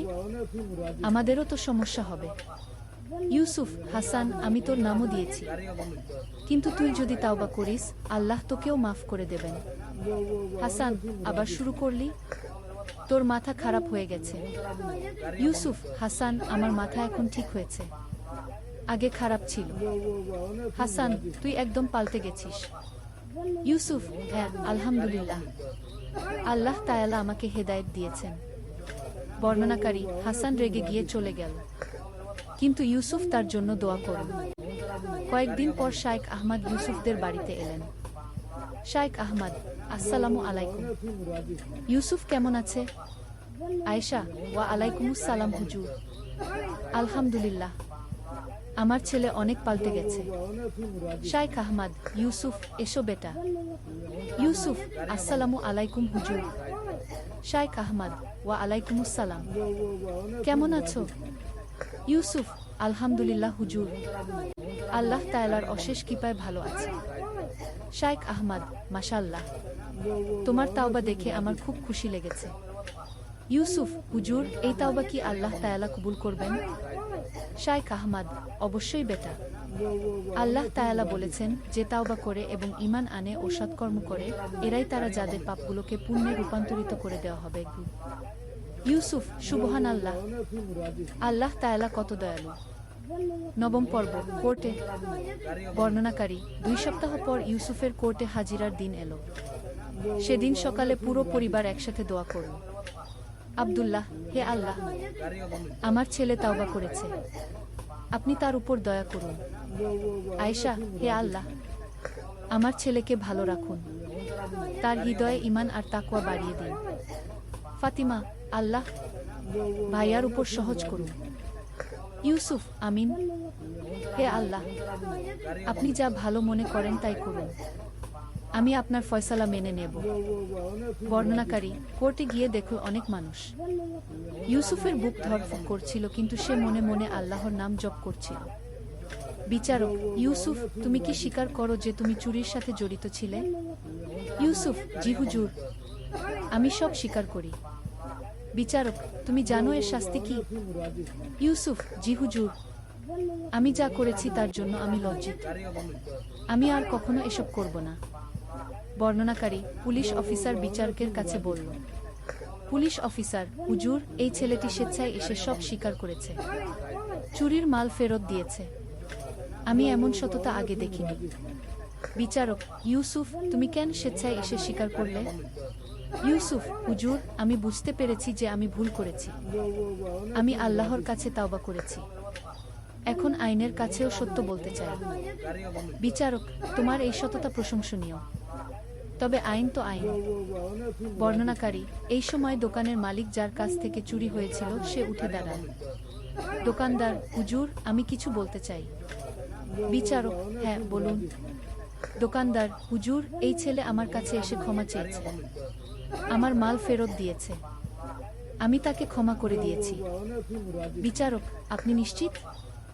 দোকানদার, জি হুজুর, এত সৎ একটা ছেলেকে জেলে পাঠানো উচিত হবে না। বরং এরকম ছেলেরা সমাজের কাজে লাগতে পারে। বর্ণনাকারী বিচারক কিছুক্ষণ চিন্তা করলেন। বিচারক: ইউসুফ, তোমার সততা এবং অনুশোচনা দেখে আমি প্রভাবিত। তুমি 6 মাসের প্রবেশন পাবে। এই সময়ে তুমি কমিউনিটি সার্ভিস করবে। ইউসুফ: আলহামদুলিল্লাহ, ধন্যবাদ হুজুর। বিচারক: কিন্তু মনে রাখবে, আবার যদি কোনো অপরাধ কর তাহলে কঠিন শাস্তি পাবে।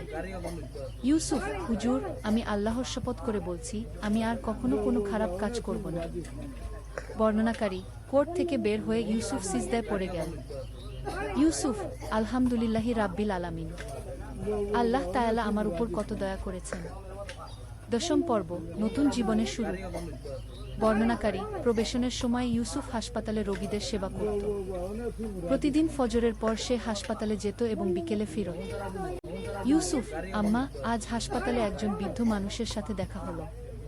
তার কোনো আত্মীয় নেই, খুব কষ্টে আছেন। আয়েশা: তুই তার জন্য কি করলি? ইউসুফ: তার জন্য খাবার কিনে দিয়েছি আর তার সাথে কিছুক্ষণ বসে কথা বলেছি। আব্দুল্লাহ: মাশাআল্লাহ বেটা, এভাবেই মানুষের সেবা করতে হয়। ইউসুফ: আব্বা, আমার খুব ভালো লাগে যখন কারো উপকার করতে পারি। বর্ণনাকারী: একদিন হাসপাতালে ইউসুফের সাথে নাসির নামে এক দরিদ্র মানুষের দেখা হলো। তার ছোট মেয়ে অসুস্থ, কিন্তু চিকিৎসার টাকা নেই। নাসির: ভাই, আপনি কি আমাকে একটু সাহায্য করতে পারবেন? ইউসুফ: কি রকম সাহায্য? নাসির: আমার মেয়ের অপারেশন লাগবে, কিন্তু আমার কাছে টাকা নেই। ইউসুফ: কত টাকা লাগবে? নাসির: 15,000 টাকা। ইউসুফ: আপনি চিন্তা করবেন না, আমি ব্যবস্থা করি। বর্ণনাকারী: ইউসুফ বাড়ি গিয়ে তার বাবার কাছে নাসিরের কথা বলল। ইউসুফ: আব্বা, নাসির চাচার মেয়ের অপারেশন লাগবে, আমরা কি তাকে সাহায্য করতে পারি? আব্দুল্লাহ: অবশ্যই বেটা, আল্লাহ তাআলা আমাদের সচ্ছল রেখেছেন অন্যদের সাহায্য করার জন্য। আয়েশা: আমার কাছেও কিছু টাকা জমানো আছে, সেটাও দিয়ে দাও। বর্ণনাকারী: পরের দিন ইউসুফ নাসিরের কাছে টাকা নিয়ে গেল। নাসির: ভাই, আপনি আমার জন্য এত করছেন কেন? ইউসুফ: চাচা, আমি আগে অনেক খারাপ কাজ করেছি, এখন আল্লাহর কাছে ক্ষমা চাইছি আর মানুষের উপকার করে তার সন্তুষ্টি পেতে চাইছি। নাসির: আল্লাহ আপনার মঙ্গল করুন, আপনার মতো ভালো মানুষ খুব কমই দেখা যায়। ইউসুফ: চাচা, আমি ভালো মানুষ নই, আল্লাহর রহমতেই আমি এই পথে এসেছি। বর্ণনাকারী: নাসিরের মেয়ের অপারেশন সফল হলো। নাসির প্রতিদিন ইউসুফের জন্য দোয়া করত। 11 পর্ব, হাসানের ফেরা। বর্ণনাকারী: কয়েক মাস পর একদিন হাসান আবার ইউসুফের বাড়িতে এলো। এবার তার চেহারা আলাদা, সে খুবই বিধ্বস্ত দেখাচ্ছিল। হাসান: ইউসুফ, আমার সাথে একটু কথা আছে। ইউসুফ: হ্যাঁ হাসান, বল। হাসান: ইউসুফ, তুই ঠিকই করেছিলি। ইউসুফ: কি বলছিস? হাসান: পুলিশের কাছে সব স্বীকার করে। আমি সেদিন তোর উপর রেগে গিয়েছিলাম, কিন্তু এখন বুঝতে পারছি। ইউসুফ: কি হয়েছে তোর? হাসান: ইউসুফ, আমার জীবনে শান্তি নেই, রাত্রে ঘুম আসে না, সবসময় ভয় লেগে থাকে। ইউসুফ: হাসান, তুই তাওবা কর, আল্লাহ তোকেও ক্ষমা করে দেবেন। হাসান: কিন্তু আমার গুনাহ অনেক বেশি। ইউসুফ: আল্লাহর রহমত আরও বেশি। তুই আমার সাথে শাইখ আহমদের কাছে চল। হাসান: উনি কি আমাকে ক্ষমা করবেন? ইউসুফ: হাসান, আল্লাহর নেক বান্দারা সবাইকে ক্ষমা করেন, চল। বর্ণনাকারী: সেদিন বিকেলে ইউসুফ হাসানকে নিয়ে শাইখ আহমদের কাছে গেল। ইউসুফ: হুজুর, হাসান তাওবা করতে চায়। শাইখ আহমদ: মাশাআল্লাহ। হাসান: এসো বেটা। হাসান: হুজুর, আমি অনেক খারাপ কাজ করেছি, আল্লাহ কি আমাকে ক্ষমা করবেন? শাইখ আহমদ: অবশ্যই বেটা, আল্লাহ তাআলা বলেছেন, যারা কুফরি করেছে তারা যদি তাওবা করে এবং ঈমান আনে, তাহলে আমি তাদের পূর্বের সব গুনাহ মাফ করে দেব। হাসান: হুজুর, আমি সত্যিই তাওবা করতে চাই। শাইখ আহমদ: তাহলে তুমিও পুলিশের কাছে গিয়ে সব স্বীকার কর, সততার পথ সবসময় উত্তম। হাসান: জি হুজুর, আমি যাব। বর্ণনাকারী: পরের দিন হাসানও পুলিশের কাছে গিয়ে সব স্বীকার করল, তাকেও প্রবেশন দেওয়া হলো। 10 পর্ব, 1 বছর পর। বর্ণনাকারী: 1 বছর পর ইউসুফের প্রবেশন শেষ হলো। এই 1 বছরে সে সম্পূর্ণ পাল্টে গেছে। এখন সে একটি এনজিওতে কাজ করে দরিদ্র মানুষদের সেবায়। ইউসুফ, আব্বা, আজ আমাদের এনজিও একটি অনাথ আশ্রম খুলছে। আব্দুল্লাহ, মাশাআল্লাহ বেটা, তুই খুব ভালো কাজ করছিস। ইউসুফ, আব্বা, আমি চাই আমার বাকি জীবনটা মানুষের সেবায় কাটাতে। আয়েশা, আল্লাহ তোকে আরও নেক কাজের তৌফিক দিন। বর্ণনাকারী শাইখ আহমদ একদিন ইউসুফদের বাড়িতে এলেন। শাইখ আহমদ, ইউসুফ, তোমার পরিবর্তন দেখে আমার খুব খুশি লেগেছে। ইউসুফ, হুজুর, এই পরিবর্তন আল্লাহর রহমতে আর আপনার দোয়ায়। শাইখ আহমদ, তুমি এখন অন্য ছেলে মেয়েদের জন্য একটা উদাহরণ। ইউসুফ, হুজুর, আমি চাই যারা ভুল পথে চলে গেছে তারা যেন আমার গল্প শুনে ফিরে আসে। শাইখ আহমদ, ইনশাআল্লাহ। তুমি মসজিদে এসে যুবকদের সাথে কথা বলতে পার। বর্ণনাকারী ইউসুফ নিয়মিত মসজিদে গিয়ে যুবকদের তার অভিজ্ঞতা শেয়ার করত। অনেকেই তার কথা শুনে অনুপ্রাণিত হতো। একদিন একজন তরুণ ইউসুফের কাছে এলো। তরুণ ভাই, আমিও আপনার মতো ভুল পথে চলে গিয়েছিলাম। আপনার গল্প শুনে আমি তাওবা করেছি। ইউসুফ, আলহামদুলিল্লাহ, আল্লাহ তোমাকে সঠিক পথে রাখুন। তরুণ ভাই, এখন আমি কি করব? ইউসুফ, প্রথমে নিয়মিত নামাজ পড়, কোরআন পড়, তারপর মানুষের সেবা কর। আল্লাহ তোমাকে সাহায্য করবেন। ত্রয়োদশ পর্ব, বিয়ে ও নতুন সংসার। বর্ণনাকারী 2 বছর পর ইউসুফের বিয়ে হল। তার স্ত্রী জয়নব একজন খুব ভালো এবং ধার্মিক মেয়ে। জয়নব, ইউসুফ, তুমি তোমার অতীতের কথা লুকাওনি, এতে আমার খুব ভালো লেগেছে। ইউসুফ, জয়নব, আমি চাই আমাদের মধ্যে কোনো গোপনীয়তা না থাকুক। জয়নব, আল্লাহ তোমাকে হেদায়েত দিয়েছেন। আমি চাই আমরা একসাথে নেক কাজ করি। ইউসুফ, ইনশাআল্লাহ, আমরা আমাদের ঘরকে দিনের একটা কেন্দ্র বানাব। বর্ণনাকারী বিয়ের পর ইউসুফ ও জয়নব একসাথে অনেক ভালো কাজ করতে শুরু করল। তারা দরিদ্রদের সাহায্য করত, অনাথদের দেখাশোনা করত। একদিন আয়েশা তার ছেলের কাছে এলো। আয়েশা, বেটা, তোর এই পরিবর্তন দেখে আমার মনে হয় আমার দোয়া কবুল হয়েছে। ইউসুফ, আম্মা, আপনার দোয়াতেই আমি আজ এখানে। আয়েশা, আল্লাহ তোমাদের দুজনকে খুশি রাখুন। জয়নব, আম্মা, আমরা চাই আমাদের সন্তানদের দিনের সাথে বড় করতে। আয়েশা, ইনশাআল্লাহ, তোমরা ভালো বাবা মা হবে। চতুর্দশ পর্ব, নতুন প্রজন্ম। বর্ণনাকারী কয়েক বছর পর ইউসুফ ও জয়নবের একটি ছেলে হলো। তারা তার নাম রাখল মুহাম্মদ। ইউসুফ, জয়নব, আমি চাই আমাদের ছেলে যেন আমার মতো ভুল পথে না যায়। জয়নব, ইনশাআল্লাহ, আমরা তাকে ছোটবেলা থেকেই দিনের সাথে পরিচয় করাব। ইউসুফ, আমি চাই ও যেন আমার অতীতের কথা জানুক, যাতে সেই ভুল না করে। বর্ণনাকারী শাইখ আহমদ এসে নাতিকে দেখে গেলেন। শাইখ আহমদ, মাশাআল্লাহ, আল্লাহ এই শিশুকে নেককার বান্দা বানান। ইউসুফ, হুজুর, দোয়া করুন যেন আমি একজন ভালো বাবা হতে পারি। শাইখ আহমদ, তুমি ভালো বাবা হবে ইনশাআল্লাহ, কারণ তুমি জান ভুল পথের কষ্ট কি। বর্ণনাকারী ইউসুফ এখন একটি ইসলামিক স্কুল প্রতিষ্ঠা করেছে। সেখানে সে বিনামূল্যে দরিদ্র ছেলে মেয়েদের পড়ায়। একদিন একজন মা তার কাছে এলো। মা, উস্তাদ, আমার ছেলেও আপনার মতো ভুল পথে চলে গেছে, আমি কি করব? ইউসুফ, আপা, আপনি ধৈর্য রাখুন এবং তার জন্য দোয়া করুন। আল্লাহর রহমত অসীম। মা, কিন্তু সে আমাদের কথা শোনে না। ইউসুফ, আমিও আমার বাবা মার কথা শুনতাম না, কিন্তু তাদের দোয়া আর ভালোবাসা আমাকে ফিরিয়ে এনেছে। মা, আপনি কি তার সাথে একবার কথা বলতে পারবেন? ইউসুফ, অবশ্যই, তাকে নিয়ে আসুন।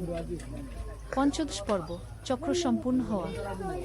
বর্ণনাকারী 10 বছর পর ইউসুফ এখন একজন সম্মানিত ব্যক্তি। তার স্কুলে শত শত ছেলে মেয়ে পড়ে। সে নিয়মিত বিভিন্ন জায়গায় বক্তব্য দেয় তাওবা ও পরিবর্তনের উপর। একদিন আব্দুল্লাহ মিয়া তার ছেলের কাছে এলো। আব্দুল্লাহ, বেটা, তুই আজ যা হয়েছিস তা দেখে আমার মনে হয় আল্লাহ তোর উপর বিশেষ রহমত করেছেন। ইউসুফ, আব্বা, আমার এই পরিবর্তন কিন্তু হঠাৎ হয়নি। এটা ছিল আপনাদের দোয়া, আপনাদের ধৈর্য আর আল্লাহর অসীম রহমতের ফল। আব্দুল্লাহ, বেটা, আমি কখনো তোর প্রতি আশা হারাইনি। ইউসুফ, আব্বা, সেজন্যই তো আজ আমি এখানে। বর্ণনাকারী সেদিন ইউসুফ তার পুরানো এলাকায় গেল। দেখল অনেক পরিবর্তন হয়েছে। তার পুরানো বন্ধুদের অনেকেই এখন ভালো পথে। হঠাৎ তার দেখা হলো সেই দোকানদারের সাথে যার দোকানে সে চুরি করেছে। দোকানদার ইউসুফ, সুবহানাল্লাহ, তুমি এত বদলে গেছো। ইউসুফ, চাচা, আলহামদুলিল্লাহ, আপনি আমাকে ক্ষমা করেছিলেন, সেজন্য আল্লাহও আমাকে ক্ষমা করেছেন। দোকানদার, বেটা, তোর মতো ছেলে দেখে আমার ঈমান বেড়ে যায়। আল্লাহর কুদরত। একদিন আলী সাহেব সোহেলের অফিসে এলেন। সোহেল তাকে দেখে অবাক হয়ে গেল। স্যার, আপনি এখানে? হ্যাঁ সোহেল, তোমার অফিস একবার দেখতে চাইলাম। খুব সুন্দর হয়েছে গু। আলী সাহেব পুরো অফিস ঘুরে দেখলেন, কর্মচারীদের সাথে কথা বললেন, তারপর সোহেলের রুমে এসে বসলেন। সোহেল, তুমি অনেক দূর এসেছ। মনে আছে 7 বছর আগে তুমি যখন আমার অফিসে প্রথম এসেছিলে চা বানানোর কাজ করতে? হ্যাঁ স্যার, সব মনে আছে ইউ। আমি গর্বিত যে আমি তোমাকে একটা সুযোগ দিয়েছিলাম, আর তুমি সেই সুযোগকে কাজে লাগিয়েছ। জানো সফলতার মূল সূত্র কি? কি স্যার? কঠোর পরিশ্রম, সততা আর হাল না ছাড়া। তোমার মধ্যে এই 3টা গুণই আছে গু। সোহেল চোখে জল নিয়ে বলল, আপনি না থাকলে আজ আমি এখানে পৌঁছাতে পারতাম না স্যার গু। না সোহেল, আমি শুধু একটা দরজা খুলে দিয়েছিলাম, ভেতরে ঢুকে পথ তৈরি করেছ তুমি নিজে গু। আলী সাহেব চলে যাওয়ার আগে বললেন, আমার একটা বড় প্রজেক্ট আছে, একটা 20 ফ্লোর বিজনেস টাওয়ার। আমি চাই তুমি এই প্রজেক্টে আমার সাথে পার্টনার হও। 50-50 রাজি? সোহেল অবাক হয়ে গেল। এত বড় প্রজেক্ট? স্যার, আমার কি যথেষ্ট সামর্থ্য আছে? আছে, আমি বিশ্বাস করি গু। সোহেল রাজি হয়ে গেল। এটা তার জীবনের সবচেয়ে বড় প্রজেক্ট হবে। 50 অধ্যায়, বড় চ্যালেঞ্জ। 20 ফ্লোর বিজনেস টাওয়ারের কাজ শুরু হলো। এটা সোহেলের জীবনের সবচেয়ে বড় চ্যালেঞ্জ। প্রজেক্টের বাজেট প্রায় 10 করোড় টাকা। সোহেলকে 5 করোড় টাকা ইনভেস্ট করতে হবে। সোহেল তার সব সঞ্চয়ে, ব্যাংক লোন আর কিছু ইনভেস্টর থেকে টাকা জোগাড় করবে। এটা একটা বিশাল ঝুঁকি। যদি প্রজেক্ট ব্যর্থ হয়, সব শেষ। মিনা চিন্তিত ছিল। সোহেল, এত বড় ঝুঁকি নেওয়া ঠিক হবে? মিনা, জীবনে বড় কিছু করতে হলে ঝুঁকি নিতে হয়। আমি এই সুযোগ হাতছাড়া করতে চাই না কি। কিন্তু যদি কিছু ভুল হয়? ভুল হবে না। আমি আলী সাহেবের সাথে আছি, উনি আমাকে গাইড করবেন। প্রজেক্ট শুরু হলো। প্রথম 6 মাস সব ভালোই চলছিল, কাজ সময়মতো হচ্ছে, বাজেট ঠিক আছে। কিন্তু 7 মাসের মাথায় একটা বড় সমস্যা দেখা দিল। একজন প্রধান ইনভেস্টর হঠাৎ তার টাকা ফেরত চাইলেন। তিনি অন্য একটা জরুরি কাজে টাকা লাগবে বলে জানালেন। 1 করোড় টাকা ফেরত দিতে হবে। সোহেল বিপদে পড়ে গেল। 1 করোড় টাকা এখন কোথায় পাবে? প্রজেক্টের সব টাকা ঢেলে দিয়েছে। সে আলী সাহেবের সাথে কথা বলল। আলী সাহেব বললেন, চিন্তা করো না, আমি ব্যবস্থা করছি গু। কিন্তু আলী সাহেবও বড় একটা প্রজেক্টে আটকে আছেন। তার হাতে লিকুইড ক্যাশ নেই। সোহেল অন্য ব্যাংক থেকে লোন নেওয়ার চেষ্টা করল, কিন্তু ব্যাংক বলল ইতিমধ্যে তার অনেক লোন আছে, নতুন লোন দিতে পারবে না। সোহেল রাতে ঘুমাতে পারছিল না, খাওয়া দাওয়া বন্ধ করে দিয়েছিল। মিনা তাকে দেখে খুব চিন্তিত হয়ে গেল। সোহেল, প্লিজ নিজেকে এভাবে শেষ করে ফেলো না, কোনো একটা রাস্তা বের হবেই। কিন্তু সোহেল কোনো রাস্তা দেখতে পাচ্ছিল না। ইনভেস্টর 15 দিন সময় দিয়েছে। 15 দিনের মধ্যে টাকা ফেরত না দিলে তিনি আইনি ব্যবস্থা নেবেন। 10 দিন কেটে গেল। সোহেল কোনো সমাধান খুঁজে পেল না। সে প্রায় হাল ছেড়ে দিয়েছিল। 11 দিনের দিন একটা অপ্রত্যাশিত ঘটনা ঘটে। জাহিদ ভাই, সোহেলের পুরনো সহকর্মী, তার অফিসে এলেন। জাহিদ ভাই এখন একটা রিয়েল এস্টেট কোম্পানিতে সিনিয়র ম্যানেজার। সোহেল, আমি তোমার সমস্যার কথা শুনেছি গু। হ্যাঁ ভাই, আমি বিপদে পড়েছি গু। আমি তোমাকে সাহায্য করতে চাই। আমার কিছু সঞ্চয় আছে, 5 লাখ টাকা। তুমি নাও। সোহেল চোখে জল নিয়ে বলল, ভাই আমি কিছু বলার দরকার নেই। তুমি আমাকে অনেক কিছু শিখিয়েছ। তোমার কাছ থেকে পরিশ্রম আর সততা শিখেছি। এখন আমার পালা তোমাকে সাহায্য করার। জাহিদ ভাই চলে যাওয়ার পর আরো 2 জন এলো। একজন সোহেলের পুরনো ক্লায়েন্ট, আরেকজন তার কর্মচারী। দুজন মিলে আরও 8 লাখ টাকা দিল। করিম মামা 20 লাখ টাকা ব্যবস্থা করলেন তার কিছু বন্ধুদের কাছ থেকে ধার করে। মিনা তার সব গয়না বিক্রি করে 10 লাখ টাকা দিল। সবাই মিলে প্রায় 45 লাখ টাকা জোগাড় হলো। বাকি 65 লাখ টাকা সোহেল তার অফিসের সব অ্যাসেট বিক্রি করে আর একটা প্রাইভেট ফিন্যান্স কোম্পানি থেকে উচ্চ সুদে লোন নিয়ে ব্যবস্থা করে। ঠিক 14 দিনের দিন সোহেল ইনভেস্টরকে 1 করোড় টাকা ফেরত দিল। ইনভেস্টর টাকা নিয়ে চলে গেলেন।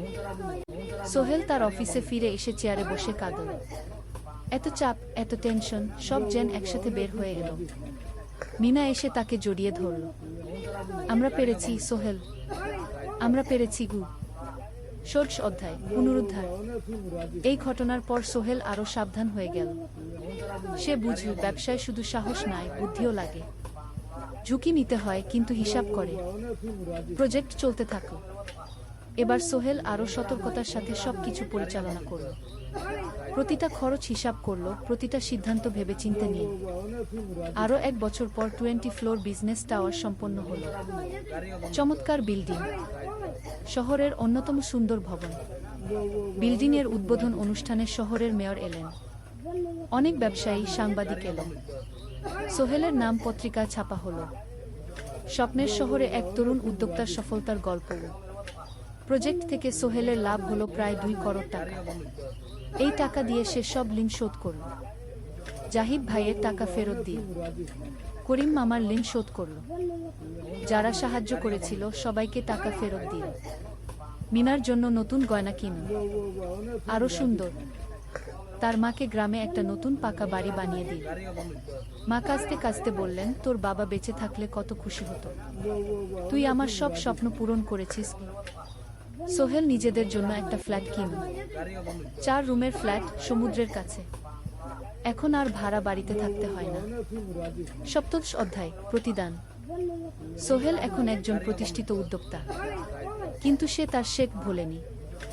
যে গ্রাম থেকে সে এসেছে, যারা তাকে সাহায্য করেছে, কাউকেই ভোলেনি। সে তার গ্রামে একটা স্কুল বানিয়ে দিল। সোহেল ফাউন্ডেশন স্কুল কো গরিব ছেলেমেয়েরা ফ্রিতে পড়তে পারবে। ভালো শিক্ষক নিযোগ দিল, ভালো পড়াশোনার ব্যবস্থা করল। শহরে একটা ফ্রি মেডিকেল ক্লিনিক খুলল। গরিব মানুষরা ফ্রিতে চিকিৎসা পাবে। প্রতি বছর 10 জন মেধাবী কিন্তু গরিব ছাত্রছাত্রীকে স্কলারশিপ দেওয়া শুরু করল। তারা বিনামূল্যে পড়াশোনা করতে পারবে। একদিন একটা টিভি চ্যানেল সোহেলের ইন্টারভিউ নিতে এলো। আপনার সফলতার গোপন সূত্র কি? সোহেল একটু ভেবে বলল, কঠোর পরিশ্রম, সততা আর হাল না ছাড়া। এই 3টা জিনিস যদি কারো মধ্যে থাকে, সে যে কোনো কিছু অর্জন করতে পারে। আর সবচেয়ে বড় কথা, যারা আমাকে সাহায্য করেছে তাদের ছাড়া আমি কিছুই না। একা কেউ সফল হতে পারে না। আপনার পরবর্তী স্বপ্ন কি? আমি চাই আরও মানুষকে সাহায্য করতে। আমার মতো যারা গ্রাম থেকে শহরে আসে তাদের জন্য একটা ট্রেনিং সেন্টার খুলব। তারা সেখানে বিভিন্ন স্কিল শিখতে পারবে, চাকরি পাবে, নিজের পায়ে দাঁড়াতে পারবে। অষ্টাদশ অধ্যায় নতুন প্রজন্ম। আরও 5 বছর কেটে গেল। সোহেল এখন 45 বছরের। তার মেয়ে সারা এখন 9 বছরের। স্কুলে ক্লাস 4-এ পড়ে। খুব মেধাবী মেয়ে। একদিন সারা বাবাকে জিজ্ঞেস করলো, বাবা তুমি কিভাবে এত বড় হলে? আমার বন্ধুরা বলে তুমি একজন সফল মানুষ গো। সোহেল তাকে কোলে নিয়ে বসল। বাবা তুমি জানো, তোমার দাদু ছিলেন একজন স্কুল শিক্ষক, খুব সৎ মানুষ। কিন্তু আমরা গরিব ছিলাম। আমি রিক্সা চালাতাম। রিক্সা? সত্যি? হ্যাঁ। তারপর আমি এই শহরে এলাম। অনেক কষ্ট করেছি, কিন্তু হাল ছাড়িনি। মানুষ আমাকে সাহায্য করেছে, আর আমি কঠোর পরিশ্রম করেছি। বাবা আমিও কি তোমার মতো হতে পারবো? অবশ্যই পারবে বাবা। তবে মনে রেখো, সফলতা মানে শুধু টাকা পয়সা না। সফলতা মানে ভালো মানুষ হওয়া, অন্যদের সাহায্য করা, সৎ থাকা। সারা মাথা নাডল। আমি ভালো মানুষ হব বাবাবু। সোহেল তার মেয়েকে জড়িয়ে ধরল। মনে মনে ভাবল, তার জীবনের সব কষ্ট সার্থক হয়েছে। মিনা রান্নাঘর থেকে ডাকল, খাবার তৈরি। এসো। সোহেল সারাকে নিয়ে ডাইনিং টেবিলে গেল। ঋতু এসেছে। সে এখন বিয়ে করেছে, তার একটা ছেলে হয়েছে। সোহেলের মা মাঝে মাঝে চট্টগ্রামে বেড়াতে আসেন। আজও এসেছেন। সবাই মিলে খেতে বসো। হাসি গল্পে ভরা পরিবার। সোহেল তাকাল তার মায়ের দিকে, মিনার দিকে, সারার দিকে, ঋতুর দিকে। মনে হলো জীবনে আর কি চাই। খাওয়া শেষে সবাই বসে রয়ে গল্প করছিল। হঠাৎ সোহেলের ফোন বাজে। অফিস থেকে একটা জরুরি বিষয়। সোহেল ফোন রেখে দিয়ে মিনাকে বলল, একটা নতুন প্রজেক্টের প্রস্তাব এসেছে। একটা এতিমখানা বানানোর কাজ। সরকারি প্রজেক্ট। তুমি নেবে? অবশ্যই। এটা আমার স্বপ্নের প্রজেক্ট। যেসব বাচ্চাদের বাবা মা নেই তাদের জন্য একটা সুন্দর জায়গা। মিনা হাসল। তুমি কখনো বদলাও না। এখনো অন্যদের কথা ভাবো। এটাই তো জীবন মিনা। শুধু নিজের জন্য বাঁচলে কি হবে? 19 অধ্যায়, উত্তরাধিকার। 10 বছর আরো কেটে গেল। সোহেল এখন 55 বছরের। তার চুলে পাক ধরেছে, কিন্তু শক্তি এখনো আগের মতোই। সারা এখন 19 বছরের। সে বিশ্ববিদ্যালয়ে ইঞ্জিনিয়ারিং পড়ছে। সে চায় বাবার মতো কনস্ট্রাকশন ইন্ডাস্ট্রিতে কাজ করতে। একদিন সারা বাবাকে বলল, বাবা, আমি তোমার কোম্পানিতে কাজ করতে চাই। এখনো তো তোর পড়াশোনা বাকি। জানি, কিন্তু আমি এখন থেকেই শিখতে চাই। ছুটির দিনে তোমার সাথে সাইটে যেতে চাই। দেখতে চাই কিভাবে কাজ হয়। সোহেল খুশি হয়ে গেল। তার মেয়ে তার পথ অনুসরণ করতে চায়। ঠিক আছে, কিন্তু শর্ত হলো তোকে সবকিছু নিজ থেকে শিখতে হবে। কোনো স্পেশাল ট্রিটমেন্ট পাবি না। আমি তো তাই চাই বাবাগু। সারা তার বাবার সাথে কাজ শিখতে শুরু করল। সে দেখল কিভাবে শ্রমিকরা কাজ করে, কিভাবে ম্যাটেরিয়াল বাছাই করতে হয়, কিভাবে একটা প্রজেক্ট ম্যানেজ করতে হয়। সোহেল তাকে কোনো সহজ পথ দিল না। সারাকেও সবার মতো কষ্ট করতে হলো। সাইটে রোদে দাঁড়িয়ে থাকতে হলো। শ্রমিকদের সাথে কথা বলতে হলো। কিন্তু সারা হাল ছাড়ল না। সে তার বাবার মেয়ে, পরিশ্রম করতে জানে। 3 বছর পর সারা গ্রাজুয়েট হলো। সে সোহেলের কোম্পানিতে জুনিয়র প্রজেক্ট ম্যানেজার হিসেবে যোগ দিল। সোহেল ধীরে ধীরে সারাকে বড় দায়িত্ব দিতে শুরু করল। সারা তার বাবার মতোই সৎ, পরিশ্রমী। 20 অধ্যায়, সমাপ্তি নয়, নতুন শুরু। আরও 5 বছর পর সোহেল এখন 60 বছরের। সে সিদ্ধান্ত নিল, এবার অবসর নেওয়ার সময় এসেছে। কোম্পানির দায়িত্ব সারাকে দেবে। একটা অনুষ্ঠান করা হলো। সোহেল আনুষ্ঠানিকভাবে কোম্পানির চেয়ারম্যান পদ থেকে অবসর নিল। সারা হলো নতুন ম্যানেজিং ডিরেক্টর। সোহেল তার বক্তব্যে বলল, আমি যখন এই শহরে এসেছিলাম আমার পকেটে ছিল মাত্র 5,000 টাকা, একটা ছোট্ট ব্যাগ, আর অনেক স্বপ্ন। আজ 40 বছর পর আমি পেছনে ফিরে তাকাই, দেখি একটা দীর্ঘ পথ। সেই পথে অনেক কষ্ট ছিল, অনেক বাধা ছিল, কিন্তু ছিল অনেক ভালোবাসাও, অনেক মানুষের সাহায্যও। আমি বিশ্বাস করি সফলতা একা আসে না। এটা আসে অনেক মানুষের সমর্থন, ভালোবাসা আর বিশ্বাস নিয়ে। আমি যা কিছু অর্জন করেছি তা আমার একার না। এটা আমার পরিবারের, আমার কর্মচারীদের, আমার বন্ধুদের, সবার। আজ আমি আমার মেয়ে সারার হাতে এই দায়িত্ব তুলে দিচ্ছি। আমি জানি সে আমার চেয়ে ভালো করবে, কারণ সে শিখেছে আমার ভুল থেকে, আমার অভিজ্ঞতা থেকে। গিয়ে অনুষ্ঠান শেষ হলো। সবাই চলে গেল। সোহেল আর মিনা অফিসে একা দাঁড়িয়ে রইল। মিনা, মনে আছে আমরা প্রথম কখন দেখা হয়েছিলাম? হ্যাঁ, তোমার সেই ছোট্ট মুদি দোকানে। তুমি বিস্কুট কিনতে এসেছিলে। কে ভেবেছিল সেই দিন থেকে আমাদের এই পর্যস্বপ্নের শহর। প্রথম অধ্যায়, যাত্রা শুরু। সকাল 7টা বেজে গেছে। ঢাকার কমলাপুর রেল স্টেশনে মানুষের ভিড়। চারদিকে চা বিস্কুট বিক্রেতাদের চিৎকার, ট্রেনের হর্ন আর যাত্রীদের কোলাহল। এই বিশাল ভিড়ের মধ্যে একটা ছোট্ট ব্যাগ হাতে দাঁড়িয়ে আছে সোহেল। বয়স মাত্র 22।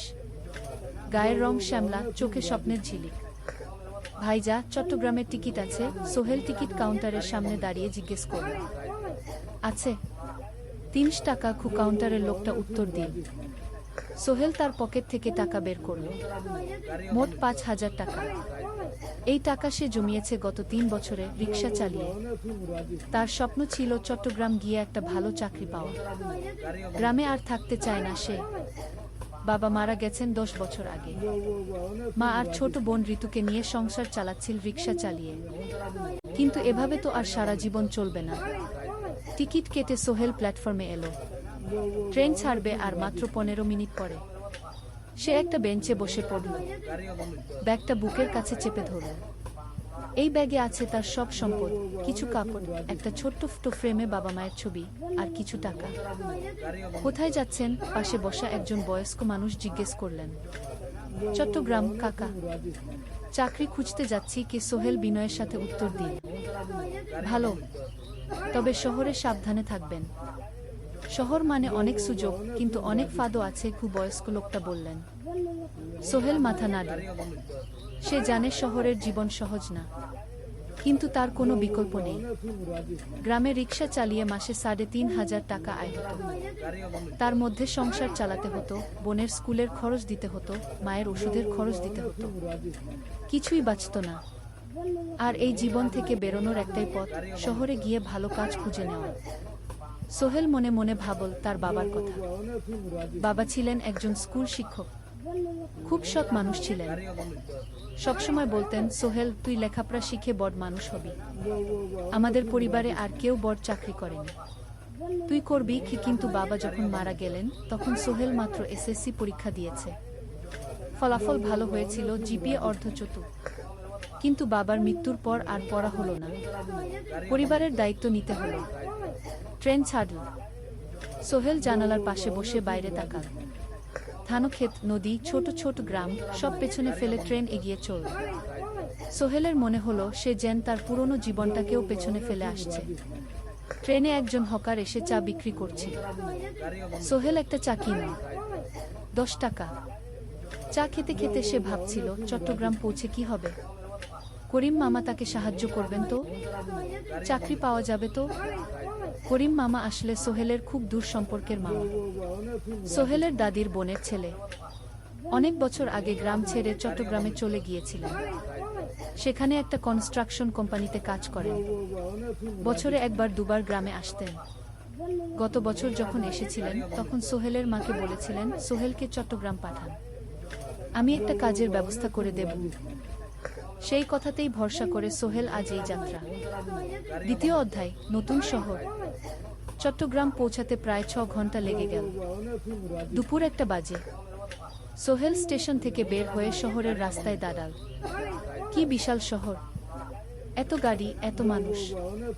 চারদিকে উঁচু উঁচু বিল্ডিং, দোকানপাট, মানুষের ভিড়। সোহেল কিছুক্ষণ দাঁড়িয়ে থাকল, সব কিছু দেখতে দেখতে। তার মনে হচ্ছিল সে যেন অন্য কোনো পৃথিবীতে এসে পড়েছে।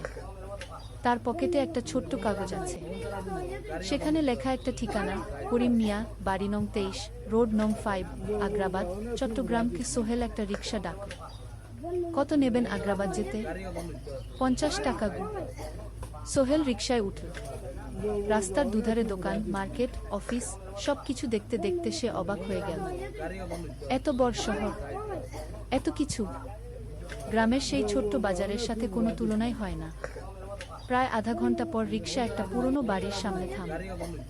3 তলা বাড়ি, কিন্তু রং উঠে গেছে।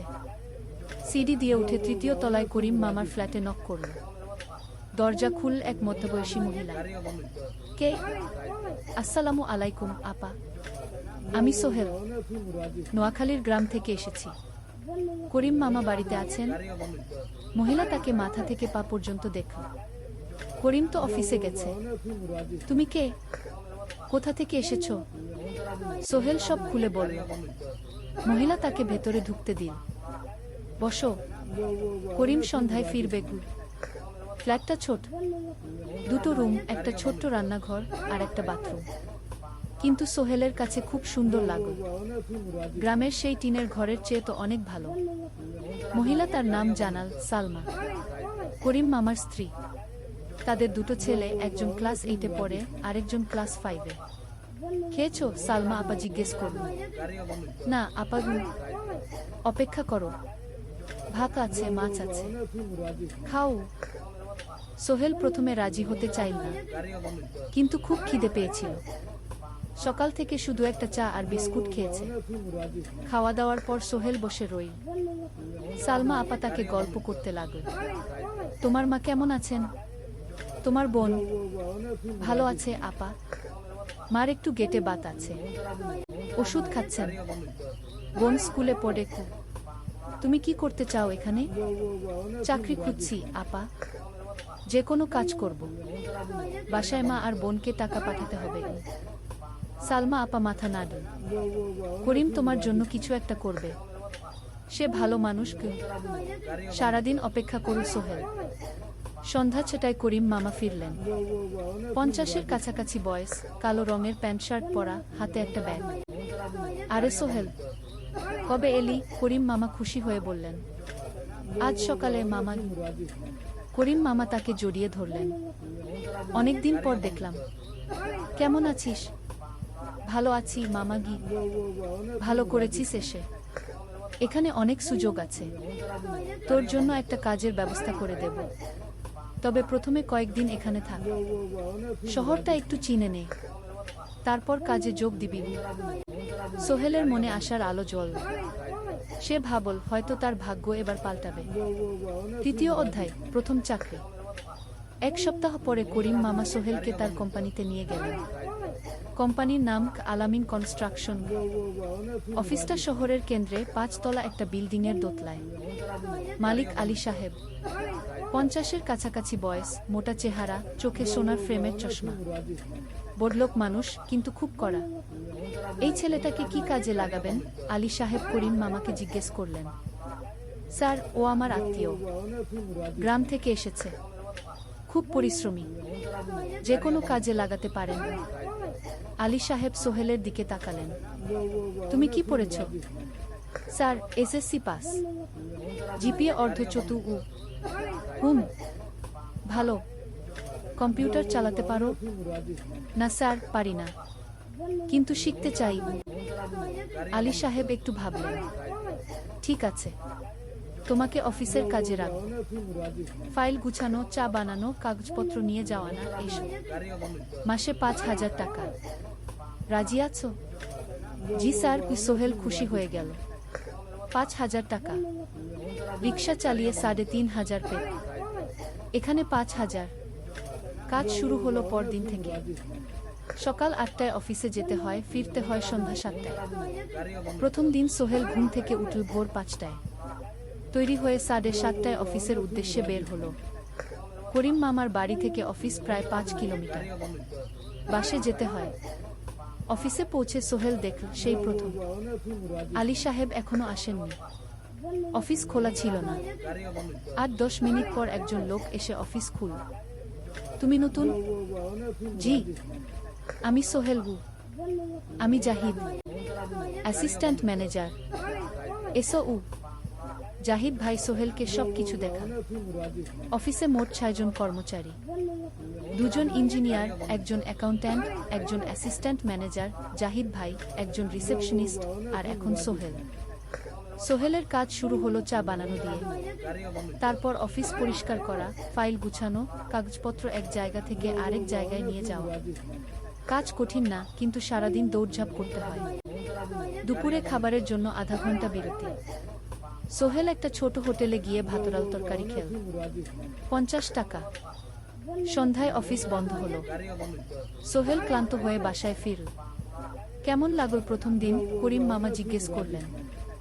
ভালো মামা, অনেক কিছু শিখলাম। প্রথম মাসের শেষে সোহেল বেতন পেল 5,000 টাকা। সে 3,000 টাকা মাকে পাঠাল। মা ফোনে কাঁদতে লাগলেন। আল্লাহ তোকে ভালো রাখুক সোহেল। সোহেলের চোখেও জল এলো। তার মনে হলো সে একটা বড় কাজ করতে পেরেছে। চতুর্থ অধ্যায়, শহরের জীবন। 3 মাস কেটে গেল। সোহেল এখন শহরের সাথে মিশে গেছে।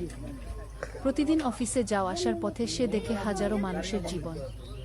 কেউ সফল, কেউ ব্যর্থ, কিন্তু সবাই চলছে নিজের পথে। সোহেল অফিসের কাজের পাশাপাশি কম্পিউটার শেখার চেষ্টা করছে। অফিসে একটা কম্পিউটার আছে। যখন কেউ ব্যবহার করে না, তখন সোহেল একটু একটু শেখার চেষ্টা করে। জাহিদ ভাই তাকে সাহায্য করেন। সোহেল, তুমি যদি কম্পিউটার ভালোভাবে শিখতে পারো, তাহলে তোমার ভবিষ্যৎ উজ্জ্বল। জাহিদ ভাই একদিন বললেন। কিভাবে শিখব ভাই? ট্রেনিং সেন্টারে যাও। সন্ধ্যায় ক্লাস আছে। মাসে 2,000 টাকা লাগবে কি? সোহেল ভাবল, 2,000 টাকা অনেক, কিন্তু এটা বিনিয়োগ, ভবিষ্যতের জন্য। সে একটা ট্রেনিং সেন্টারে ভর্তি হলো। সপ্তাহে 3 দিন, সন্ধ্যা 7:30 থেকে রাত 9টা পর্যন্ত ক্লাস। কম্পিউটারের basic, MS Word, Excel, PowerPoint, internet ব্যবহার।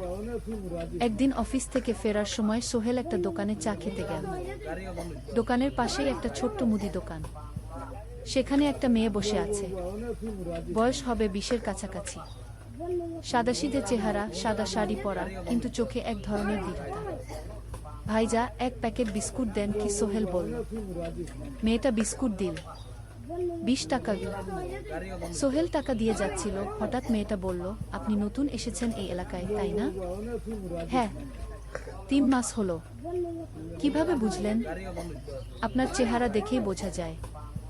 এখনো গ্রামের ছোঁয়া আছে। আর আপনি প্রতিদিন এই পথ দিয়ে যান। দেখেছি কি? মেয়েটা হাসল। সোহেলও হেসে ফেলল। আপনি খুব পর্যবেক্ষক মনে হচ্ছে কি? জীবনে অনেক কিছু দেখেছি, তাই মানুষকে চিনতে শিখেছি। আপনার নাম? মিনা। এই দোকান আমার বাবার। উনি অসুস্থ, তাই আমি দেখছি গু। সেদিন থেকে সোহেল প্রায় সেই দোকানে যেতে শুরু করল। মিনার সাথে গল্প করত। ধীরে ধীরে তাদের মধ্যে একটা বন্ধুত্ব তৈরি হলো। মিনাও তার জীবনের গল্প বলল। মিনার মা মারা গেছেন যখন সে মাত্র 7 বছরের। বাবা আব্দুল হামিদ একা হাতে মিনাকে বড় করেছেন। মুদি দোকান দিয়ে সংসার চালান। মিনা কলেজে পড়ে, অনার্স 2nd ইয়ার। সকালে কলেজে যায়, দুপুরে ফিরে এসে দোকান সামলায়। বাবার হার্টের সমস্যা আছে, তাই ভারী কাজ করতে পারেন না। তোমার স্বপ্ন কি? একদিন সোহেল জিজ্ঞেস করল। গ্রাজুয়েশন শেষ করে একটা ভালো চাকরি করব, তারপর বাবাকে ভালো চিকিৎসা করাবো। তুমি? আমিও চাকরি করে পরিবারকে ভালোভাবে দেখভাল করতে চাই। মা আর বোনকে নিয়ে শহরে আনব একদিন। দুজনেই নিজেদের স্বপ্নের কথা বলতে গিয়ে বুঝল তাদের স্বপ্ন অনেকটা একই রকম। 5ম অধ্যায়, বিপদ। 6 মাস কেটে গেল। সোহেল এখন আলী সাহেবের খুব প্রিয় কর্মচারী। সে শুধু চা বিস্কুট দেওয়ার কাজই করে না, এখন কম্পিউটারেও কিছু কাজ শিখেছে। ছোটখাটো টাইপিং, ডেটা এন্ট্রি এসব করতে পারে। আলী সাহেব খুশি হয়ে তার বেতন বাড়িয়ে 8,000 টাকা করে দিয়েছেন। একদিন রাতে সোহেল অফিস থেকে ফিরছিল। সেদিন একটু দেরি হয়ে গেছে। রাত প্রায় 9টা। সাধারণত সোহেল সন্ধ্যা 7:30টায় ফিরে, কিন্তু সেদিন অফিসে একটা জরুরি কাজ ছিল। বাস থেকে নেমে সোহেল বাড়ির দিকে হাঁটছিল। হঠাৎ একটা অন্ধকার গলিতে 3 জন লোক তাকে ঘিরে ধরল। তাদের চেহারা দেখেই বোঝা যাচ্ছিল ভালো উদ্দেশ্য নিয়ে আসেন। টাকা দে তাড়াতাড়ি, একজন বলল। তার হাতে একটা ছুরি। সোহেল ভয় পেয়ে গেল। ভাই, আমার কাছে খুব কম টাকা আছে, কি যা আছে দে, তাড়াতাড়ি করো। সোহেল কাঁপতে কাঁপতে তার পকেট থেকে 5 টাকা বের করে দিল। এই টাকা দিয়ে সে বাজার করবে ভেবেছিল, কিন্তু ছিনতাইকারীরা সন্তুষ্ট হলো না। শুধু 5 টাকা? তোর ব্যাগে কি আছে? তারা সোহেলের ব্যাগ কেড়ে নিয়ে। ব্যাগে ছিল তার মোবাইল, কম্পিউটার ট্রেনিং সেন্টারের সার্টিফিকেট আর কিছু গুরুত্বপূর্ণ কাগজপত্র। না ভাই, ব্যাগটা ফেরত দেন, ওতে আমার জরুরি জিনিস আছে। মোবাইল নিয়ে নেন, কিন্তু ব্যাগটা দেন। কিন্তু ওরা শুনল না। একজন সোহেলকে জোরে ধাক্কা দিয়ে। সোহেল পড়ে গেল। মাথা রাস্তার কংক্রিটে ধাক্কা লেগে গেল। রক্ত বের হলো। 3 জন দৌড়ে পালিয়ে গেল। কিছুক্ষণ সোহেল অজ্ঞান হয়ে পড়ে রইল। তারপর ধীরে ধীরে জ্ঞান ফিরল। মাথায় প্রচণ্ড ব্যথা। সে উঠে দাঁড়ানোর চেষ্টা করল, কিন্তু মাথা ঘুরছিল। কোনোমতে একটা দেয়াল ধরে দাঁড়াল। একজন পথচারী তাকে দেখে থামল। কি হয়েছে ভাই? ছিনতাই হয়েছে কি? এসো, আমি তোমাকে হাসপাতালে নিয়ে যাই। কিন্তু সোহেল রাজি হলো না। না, ঠিক আছে, বাড়ি যেতে পারবো। সে কোনোমতে করিম মামার বাড়িতে পৌঁছাল। দরজা খুলেই সালমা আপা চিৎকার করে উঠলেন। ও আল্লাহ, কি হয়েছে? করিম মামা দৌড়ে এলেন। সোহেলকে ভেতরে নিয়ে গেলেন। তার মাথায় জল ঢেলে রক্ত পরিষ্কার করলেন। ক্ষতটা বেশ গভীর। হাসপাতালে যেতে হবে কি করিম মামা বললেন।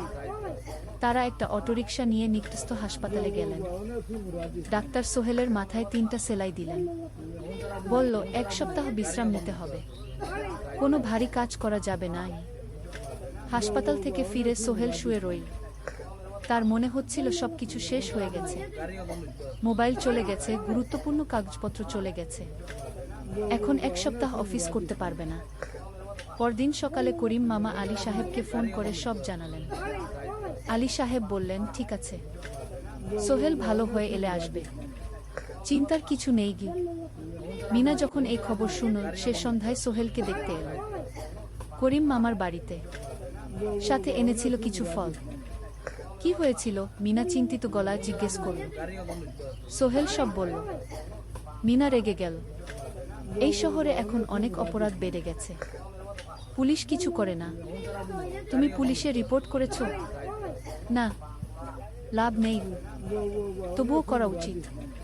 তোমার মোবাইলটা হয়তো খুঁজে পাওয়া যাবে।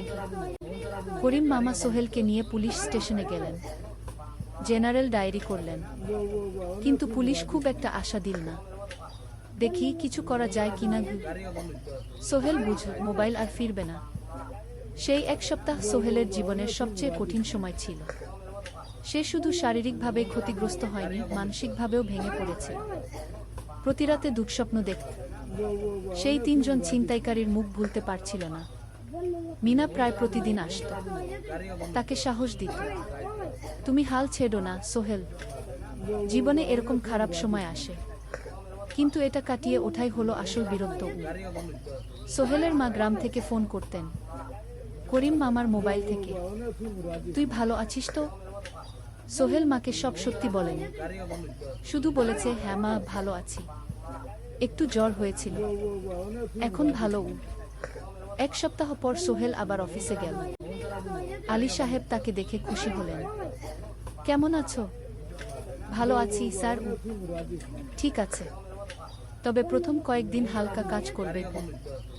সোহেল আবার কাজে মন দিল, কিন্তু একটা জিনিস তাকে খুব কষ্ট দিচ্ছিল, তার মোবাইল নেই। মায়ের সাথে কথা বলতে পারছে না নিয়মিত।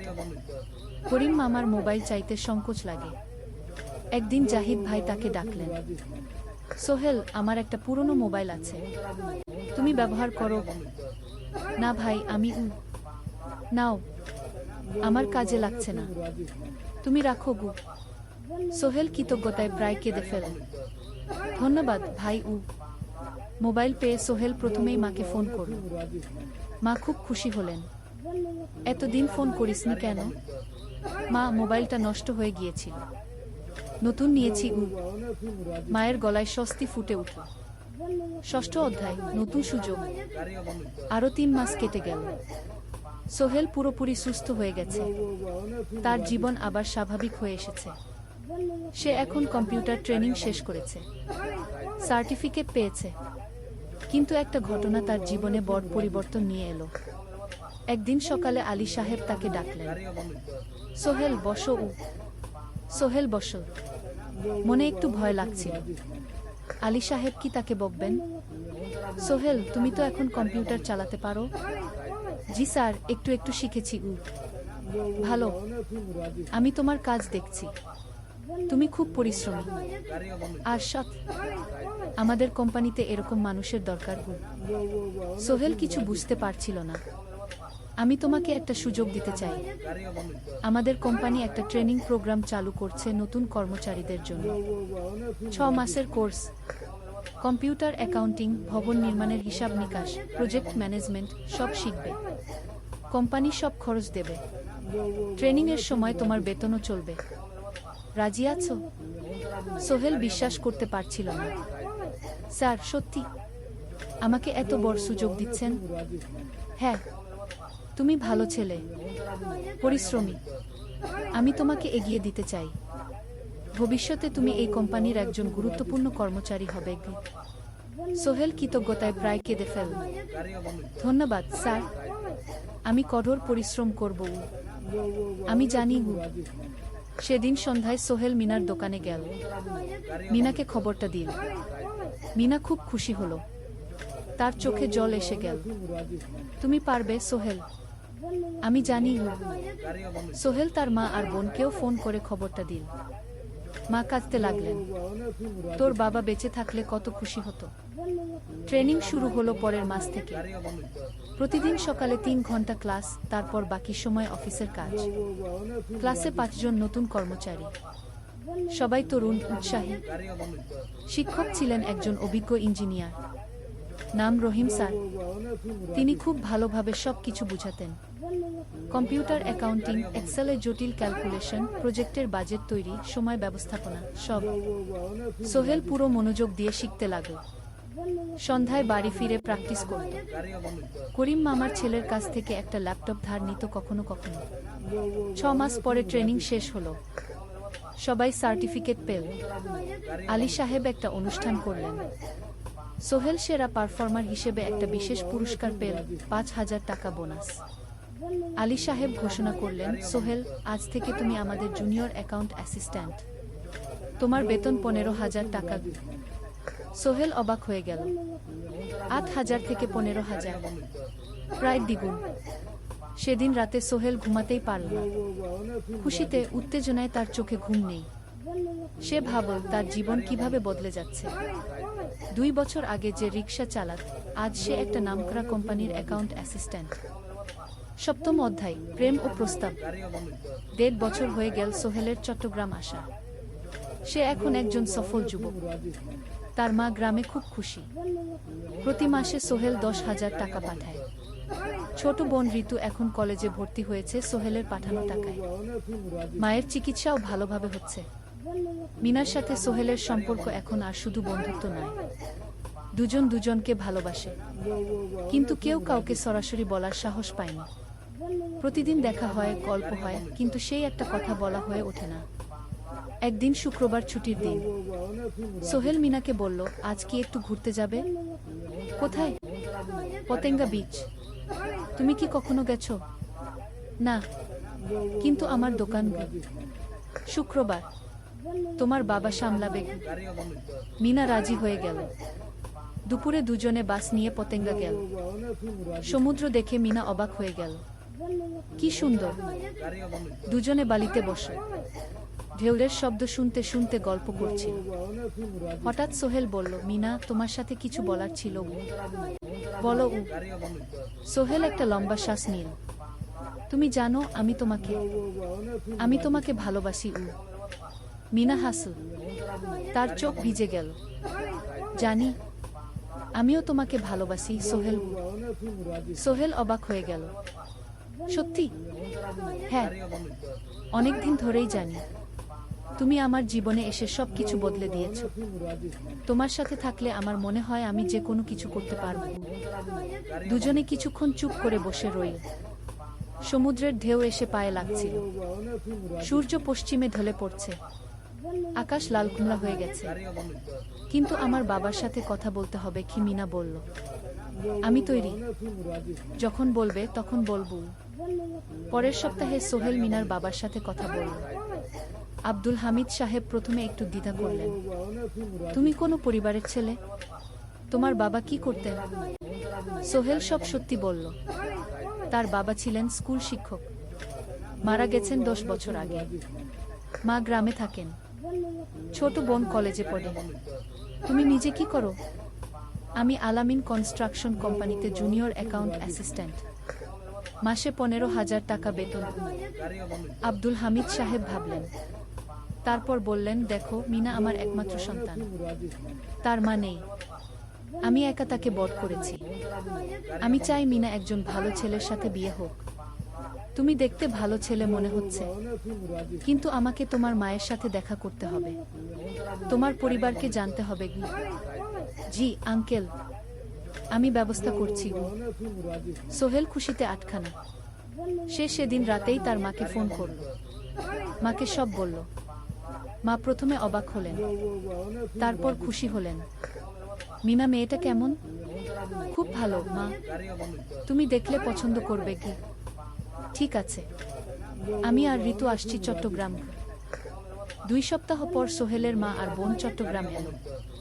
সোহেল তাদের নিয়ে মিনার বাড়িতে গেল। দুই পরিবার একসাথে বসল।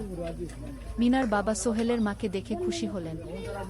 সোহেলের মা সহজ সরল ভদ্রমহিলা। আপনার ছেলে খুব ভালো, মিনা তাকে পছন্দ করে। আমিও রাজি গো, আব্দুল হামিদ সাহেব বললেন। আমার সোহেল সৎ ছেলে, মিনাকে খুব ভালোবাসে। আমি জানি ও মিনাকে সুখে রাখবে কি, সোহেলের মা বললেন। বিয়ের তারিখ ঠিক হলো 3 মাস পর। এই 3 মাসে সোহেল যথেষ্ট টাকা জমাবে। বিয়ে হবে সাদামাটা কিন্তু সুন্দর। অষ্টম অধ্যায়, নতুন পথ। 3 মাস কেটে গেল দ্রুত। সোহেল প্রতিদিন কঠোর পরিশ্রম করছিল।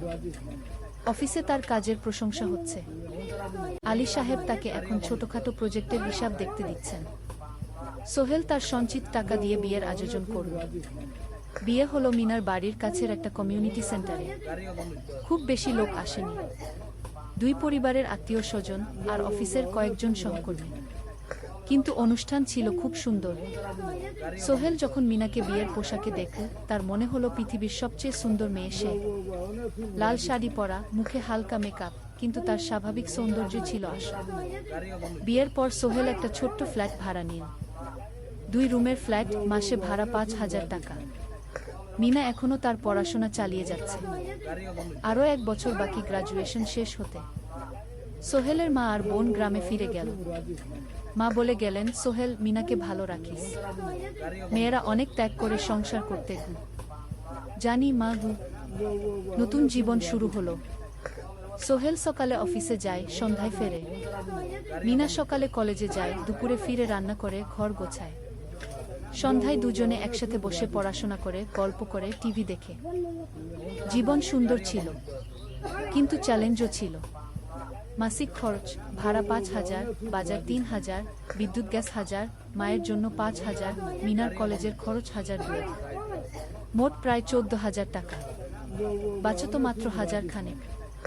কিন্তু সোহেল হাল ছাড়ল না। সে সন্ধ্যায় একটা কম্পিউটার ট্রেনিং সেন্টারে পার্ট টাইম পড়ানো শুরু করল। সপ্তাহে 3 দিন 2 ঘন্টা করে। এতে মাসে আরও 3,000 টাকা আসতে লাগল। মিনাও বসে থাকল না। সে বাড়িতে বসে কয়েকজন স্কুলের ছাত্রছাত্রীকে টিউশন পড়াতে শুরু করল। মাসে 2,000 টাকা আয়। এভাবে কেটে গেল 6 মাস। দুজন মিলে পরিবার চালাচ্ছে, স্বপ্ন দেখছে। একদিন সোহেল বলল, মিনা, আমি একটা নতুন স্বপ্ন দেখছি গু। কি? আমি নিজে একটা ছোট্ট কনস্ট্রাকশন কোম্পানি খুলতে চাই। ছোট ছোট প্রজেক্ট নেব, বাড়ি মেরামত, ছোট বিল্ডিং বানানো, এসব। তোমার কি যথেষ্ট অভিজ্ঞতা আছে? আছে। আমি 2 বছর ধরে এই কাজের সাথে জড়িত। অনেক কিছু শিখেছি। আর আলী সাহেবও আমাকে সাহায্য করবেন। কিন্তু টাকা কোথায়? কোম্পানি খুলতে তো অনেক টাকা লাগবে কি। আমি জমাচ্ছি। আরও 1 বছর কাজ করব, তারপর চেষ্টা করব। মিনা তাকে সমর্থন দিল। তুমি পারবে, তোমার মধ্যে সেই শক্তি আছে কি। নবম অধ্যায়, চ্যালেঞ্জের সময়। কিন্তু ভাগ্য সব সময় অনুকূলে থাকে না। সোহেল যখন স্বপ্ন দেখছিল নিজের কোম্পানি খোলার, তখনই একটা বড় সমস্যা এলো। আলী সাহেবের কোম্পানি একটা বড় প্রজেক্ট পেয়েছিল, একটা 10তলা বিল্ডিং বানানোর কাজ। কিন্তু প্রজেক্টের প্রধান ইনভেস্টর হঠাৎ পালিয়ে গেল। তিনি কোম্পানির কাছ থেকে প্রায় 50 লাখ টাকা নিয়ে গেছেন, কিন্তু কাজ শেষ হয়নি। কোম্পানি বড় ক্ষতির মুখে পড়ল। আলী সাহেব অনেক কর্মচারীকে ছাঁটাই করতে বাধ্য হলেন। প্রায় 10 জনকে চাকরি থেকে বাদ দিলেন। বাকিদের বেতন কমাতে হলো। সোহেলকে আলী সাহেব ডেকে বললেন, সোহেল, আমি তোমাকে রাখতে চাই। তুমি বিশ্বস্ত কর্মচারী, কিন্তু তোমার বেতন কমাতে হবে। 15,000 থেকে 10,000। সোহেল মনে মনে চিন্তায় পড়ে গেল। 10,000 টাকায় সংসার চলবে কিভাবে? মায়ের খরচ, ভাড়া, বাজার সব মিলিয়ে তো 14,000 টাকা লাগে। কিন্তু সে কিছু বলল না। ঠিক আছে স্যার। বাড়ি ফিরে সোহেল মিনাকে সব বলল। মিনা চিন্তিত হয়ে গেল। এখন কি হবে? চিন্তা করো না, আমি পার্ট টাইম টিউশনির সময় বাড়াব। আর তুমিও বেশি করে টিউশন নাও। কিন্তু আমার তো পড়াশোনাও আছে কি। জানি, কিন্তু এখন এটাই করতে হবে গু। সোহেল সন্ধ্যায় আরও 2টো জায়গায় পার্ট টাইম কাজ খুঁজল। একটা দোকানের সন্ধ্যায় হিসাব দেখার কাজ পেল। মাসে ২,০০০ টাকা। আরেকটা জায়গায় সপ্তাহান্তে কম্পিউটার রিপেয়ারের কাজ পেল, মাসে ১,৫০০ টাকা। মিনাও ৩ জন নতুন স্টুডেন্ট নীল টিউশনে। তার আয় বাড়ল ২,০০০ থেকে ৩,৫০০-এ। কঠিন সময় ছিল। সোহেল সকাল ৮টায় অফিসে যেত, সন্ধ্যা ৬টায় ফিরত। তারপর একটু বিশ্রাম নিয়ে ৭:৩০টায় বের হতো পার্ট টাইম কাজে। রাত ১০টায় বাড়ি ফিরত। রবি সোমবার কম্পিউটার রিপেয়ারের কাজ। মিনাও সকালে কলেজে যেত, দুপুরে ফিরে রান্না করত, তারপর বিকেলে টিউশন পড়াত। রাতে খাওয়া দাওয়ার পর পড়াশোনা করত। দুজনেরই শরীর খারাপ হতে শুরু করল। সোহেল একদিন অফিসে অজ্ঞান হয়ে পড়ে গেল। ডাক্তার দেখাতে নিয়ে গেল। ডাক্তার বলল অতিরিক্ত পরিশ্রম, শরীরে পুষ্টির অভাব, ঠিকমতো খাচ্ছেন না, মনে হচ্ছে ঘি। সত্যি কথা, খরচ বাঁচাতে সোহেল আর মিনা অনেক সময় কম খেত। মাংস মাছ কিনত সপ্তাহে একদিন, বাকি সময় শাকসবজি ডাল। মিনা সোহেলকে বলল, আর নয় সোহেল, তুমি এভাবে নিজেকে শেষ করে ফেলছ।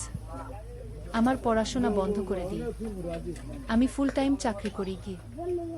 না, সোহেল জোর দিয়ে বলল, তোমার পড়াশোনা বন্ধ হবে না, আরও মাত্র ৬ মাস বাকি, তুমি গ্রাজুয়েট হবেই গি। কিন্তু তুমি আমি ঠিক হয়ে যাব, চিন্তা করো না গে। কিন্তু পরিস্থিতি আরও খারাপ হলো যখন সোহেলের মায়ের অসুখ হলো, হার্টের সমস্যা। হাসপাতালে ভর্তি করতে হলো, খরচ ৫০,০০০ টাকা। সোহেলের হাতে এত টাকা কোথায়? সে করিম মামার কাছে ধার চাই। করিম মামা ২০,০০০ টাকা দিলেন, বাকি ৩০,০০০ টাকা সোহেল একটা এনজিও থেকে ঋণ নিয়ে। সুদের হার মাসে ২%। মায়ের চিকিৎসা হলো, তিনি সুস্থ হয়ে গেলেন। কিন্তু সোহেল এখন ঋণের বোঝায় পড়ে গেল। প্রতি মাসে ৩,০০০ টাকা করে কিস্তি দিতে হবে। সেই রাতে সোহেল আর মিনা বিছানায় শুয়ে কথা বলছিল। সোহেল বলল, মিনা, আমি মনে হয় ভুল করেছি, শহরে এসে বিয়ে করে তোমাকে কষ্টে ফেলেছি। মিনা তার হাত ধরল। না সোহেল, তুমি ভুল করনি। জীবনে এরকম খারাপ সময় আসে, কিন্তু এটা কাটিয়ে ওঠাই হলো আসল শক্তি। আমরা একসাথে আছি, একসাথে থাকব, সবকিছু ঠিক হয়ে যাবে। মিনার কথায় সোহেল একটু সাহস পেল।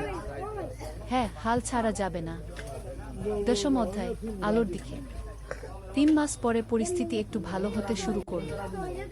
আলী সাহেবের কোম্পানি একটা নতুন প্রজেক্ট পেল, একটা স্কুল বিল্ডিং বানানোর কাজ। কোম্পানি আবার স্থিতিশীল হতে শুরু করল।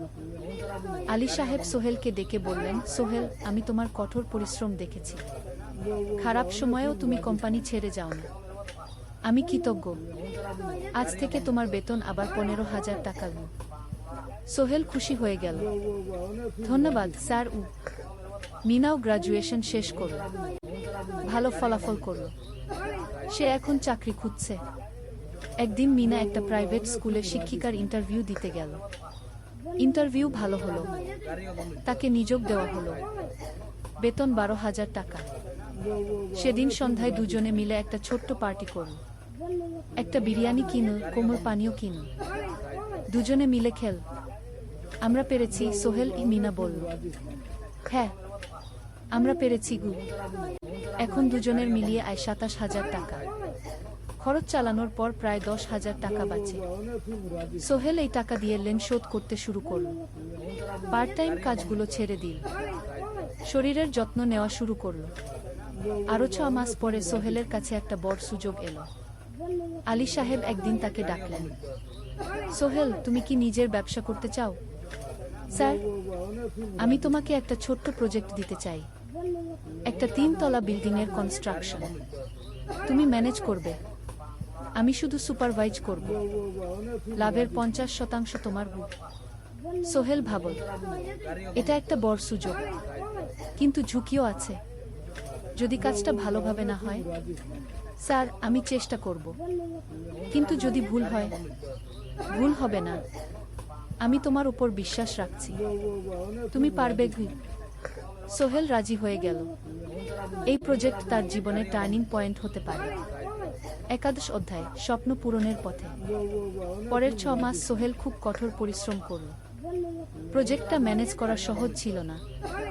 শ্রমিক নিযোগ, ম্যাটেরিয়াল কেনা, কাজের তদারকি, সময়মতো কাজ শেষ করা, সব দায়িত্ব তার। প্রথম 2 মাস খুব চাপের মধ্যে গেল। একদিন একজন শ্রমিক কাজ করতে গিয়ে আহত হলো। সোহেল তাকে হাসপাতালে নিয়ে গেল, তার চিকিৎসার খরচ দিল। এতে প্রজেক্টের বাজেট একটু বাড়ল, কিন্তু সোহেল জানত এটা করা দরকার। আরেকদিন ভুল ম্যাটেরিয়াল ডেলিভারি হলো। সোহেল সেগুলো ফেরত পাঠাল, সঠিক জিনিস আনাল। এতে 3 দিন দেরি হলো, কিন্তু কাজের মান ঠিক রইল। মিনা তাকে সবসময় সাপোর্ট করছিল। সে এখন চাকরিতে স্থিতিশীল। স্কুলের বাচ্চারা তাকে পছন্দ করে। প্রিন্সিপাল তার কাজে খুশি। প্রজেক্ট শেষ হলো 6 মাসে, সময়মতো, বাজেটের মধ্যে। বিল্ডিংয়ের মালিক খুব খুশি হলেন। তিনি আলী সাহেবকে ধন্যবাদ দিলেন। আলী সাহেব বললেন, ধন্যবাদ আমাকে না, এই ছেলেকে দিন। সোহেল পুরো প্রজেক্ট ম্যানেজ করেছে গ্রুপ। প্রজেক্ট থেকে মোট লাভ হলো 3 লাখ টাকা। সোহেল পেল 1.5 লাখ টাকা। তার জীবনে এত টাকা এই প্রথম। সে করিম মামার ঋণ শোধ করল, এনজিওর বাকি ঋণ শোধ করল। তারপর তার মাকে 50,000 টাকা পাঠাল। মা দিয়ে গ্রামের বাড়িটা একটু মেরামত করাল, বোন ঋতুর জন্য একটা ল্যাপটপ কিনল। বাকি টাকা দিয়ে সোহেল একটা ব্যাংক অ্যাকাউন্টে জমা রাখল, ভবিষ্যতের জন্য। আলী সাহেব সোহেলকে আরও 2টো প্রজেক্ট দিলেন। এবার একটু বড়। সোহেল আত্মবিশ্বাসের সাথে সেগুলোও শেষ করল। 2 বছর পরে সোহেল সিদ্ধান্ত নিল, এবার নিজের কোম্পানি খোলার সময় এসেছে। দ্বাদশ অধ্যায়, নতুন শুরু। সোহেল তার সব জমানো টাকা দিয়ে একটা ছোট্ট অফিস ভাড়া নিল। 2 রুমের অফিস। একটা রুমে কাজের জায়গা, আরেকটায় ছোট্ট মিটিং রুম। অফিসের সামনে একটা বোর্ড লাগাল, Sohel construction and development. Meena তাকে সাহায্য করছিল। সে অফিসের অ্যাকাউন্টস দেখত সন্ধ্যায় স্কুল থেকে ফিরে। দুজন মিলে একটা টিম। প্রথমে ছোট ছোট কাজ নিয়ে, বাড়ি মেরামত, দোকান সংস্কার, ছোট বিল্ডিং কনস্ট্রাকশন। কাজের মান ভালো রাখার চেষ্টা করল, সময়মতো শেষ করল, দাম ন্যায্য রাখল। ধীরে ধীরে সোহেলের সুনাম ছড়িয়ে পড়ল। মানুষ তাকে বিশ্বাস করত। তার কাছে নতুন নতুন কাজ আসতে লাগল। প্রথম বছর খুব কষ্ট হলো, কখনো লাভ হতো, কখনো লস। কিন্তু সোহেল থেমে থাকল না। সে শিখতে লাগল ব্যবসা কিভাবে চালাতে হয়। দ্বিতীয় বছরে পরিস্থিতি ভালো হলো। সোহেল এখন 3 জন স্থায়ী কর্মচারী নিয়োগ দিল। একজন ইঞ্জিনিয়ার, একজন সুপারভাইজার, একজন অফিস সহায়ক। তৃতীয় বছরে একটা বড় প্রজেক্ট পেল, একটা স্কুল বিল্ডিং বানানোর কাজ। 5 তলা বিল্ডিং। সোহেল পুরো মনোযোগ দিয়ে কাজটা করল। শ্রমিকদের ভালো বেতন দিল, ভালো ম্যাটেরিয়াল ব্যবহার করল, সময়মতো কাজ শেষ করল। স্কুল কর্তৃপক্ষ খুব খুশি হলো। তারা সোহেলের কাজের প্রশংসা করল। এই প্রজেক্ট থেকে সোহেল প্রায় 5 লাখ টাকা লাভ করল। এই টাকা দিয়ে সে আরও ভালো একটা অফিস নিল, আরও কর্মচারী নিয়োগ দিল। এখন তার কোম্পানিতে 10 জন স্থায়ী কর্মচারী। প্রজেক্ট অনুযায়ী আরও শ্রমিক নিয়োগ দেওয়া হয়। ত্রয়োদশ অধ্যায়, পরিবার। এদিকে সোহেল আর মিনার সংসারেও খুশির খবর এলো। মিনা গর্ভবতী। 9 মাস পর তাদের একটা মেয়ে হলো। নাম রাখল সারা। সারা যখন জন্মাল, সোহেলের মা আর বোন চট্টগ্রামে এলো। মা 1 মাস থেকে গেলেন। মিনাকে সাহায্য করলেন।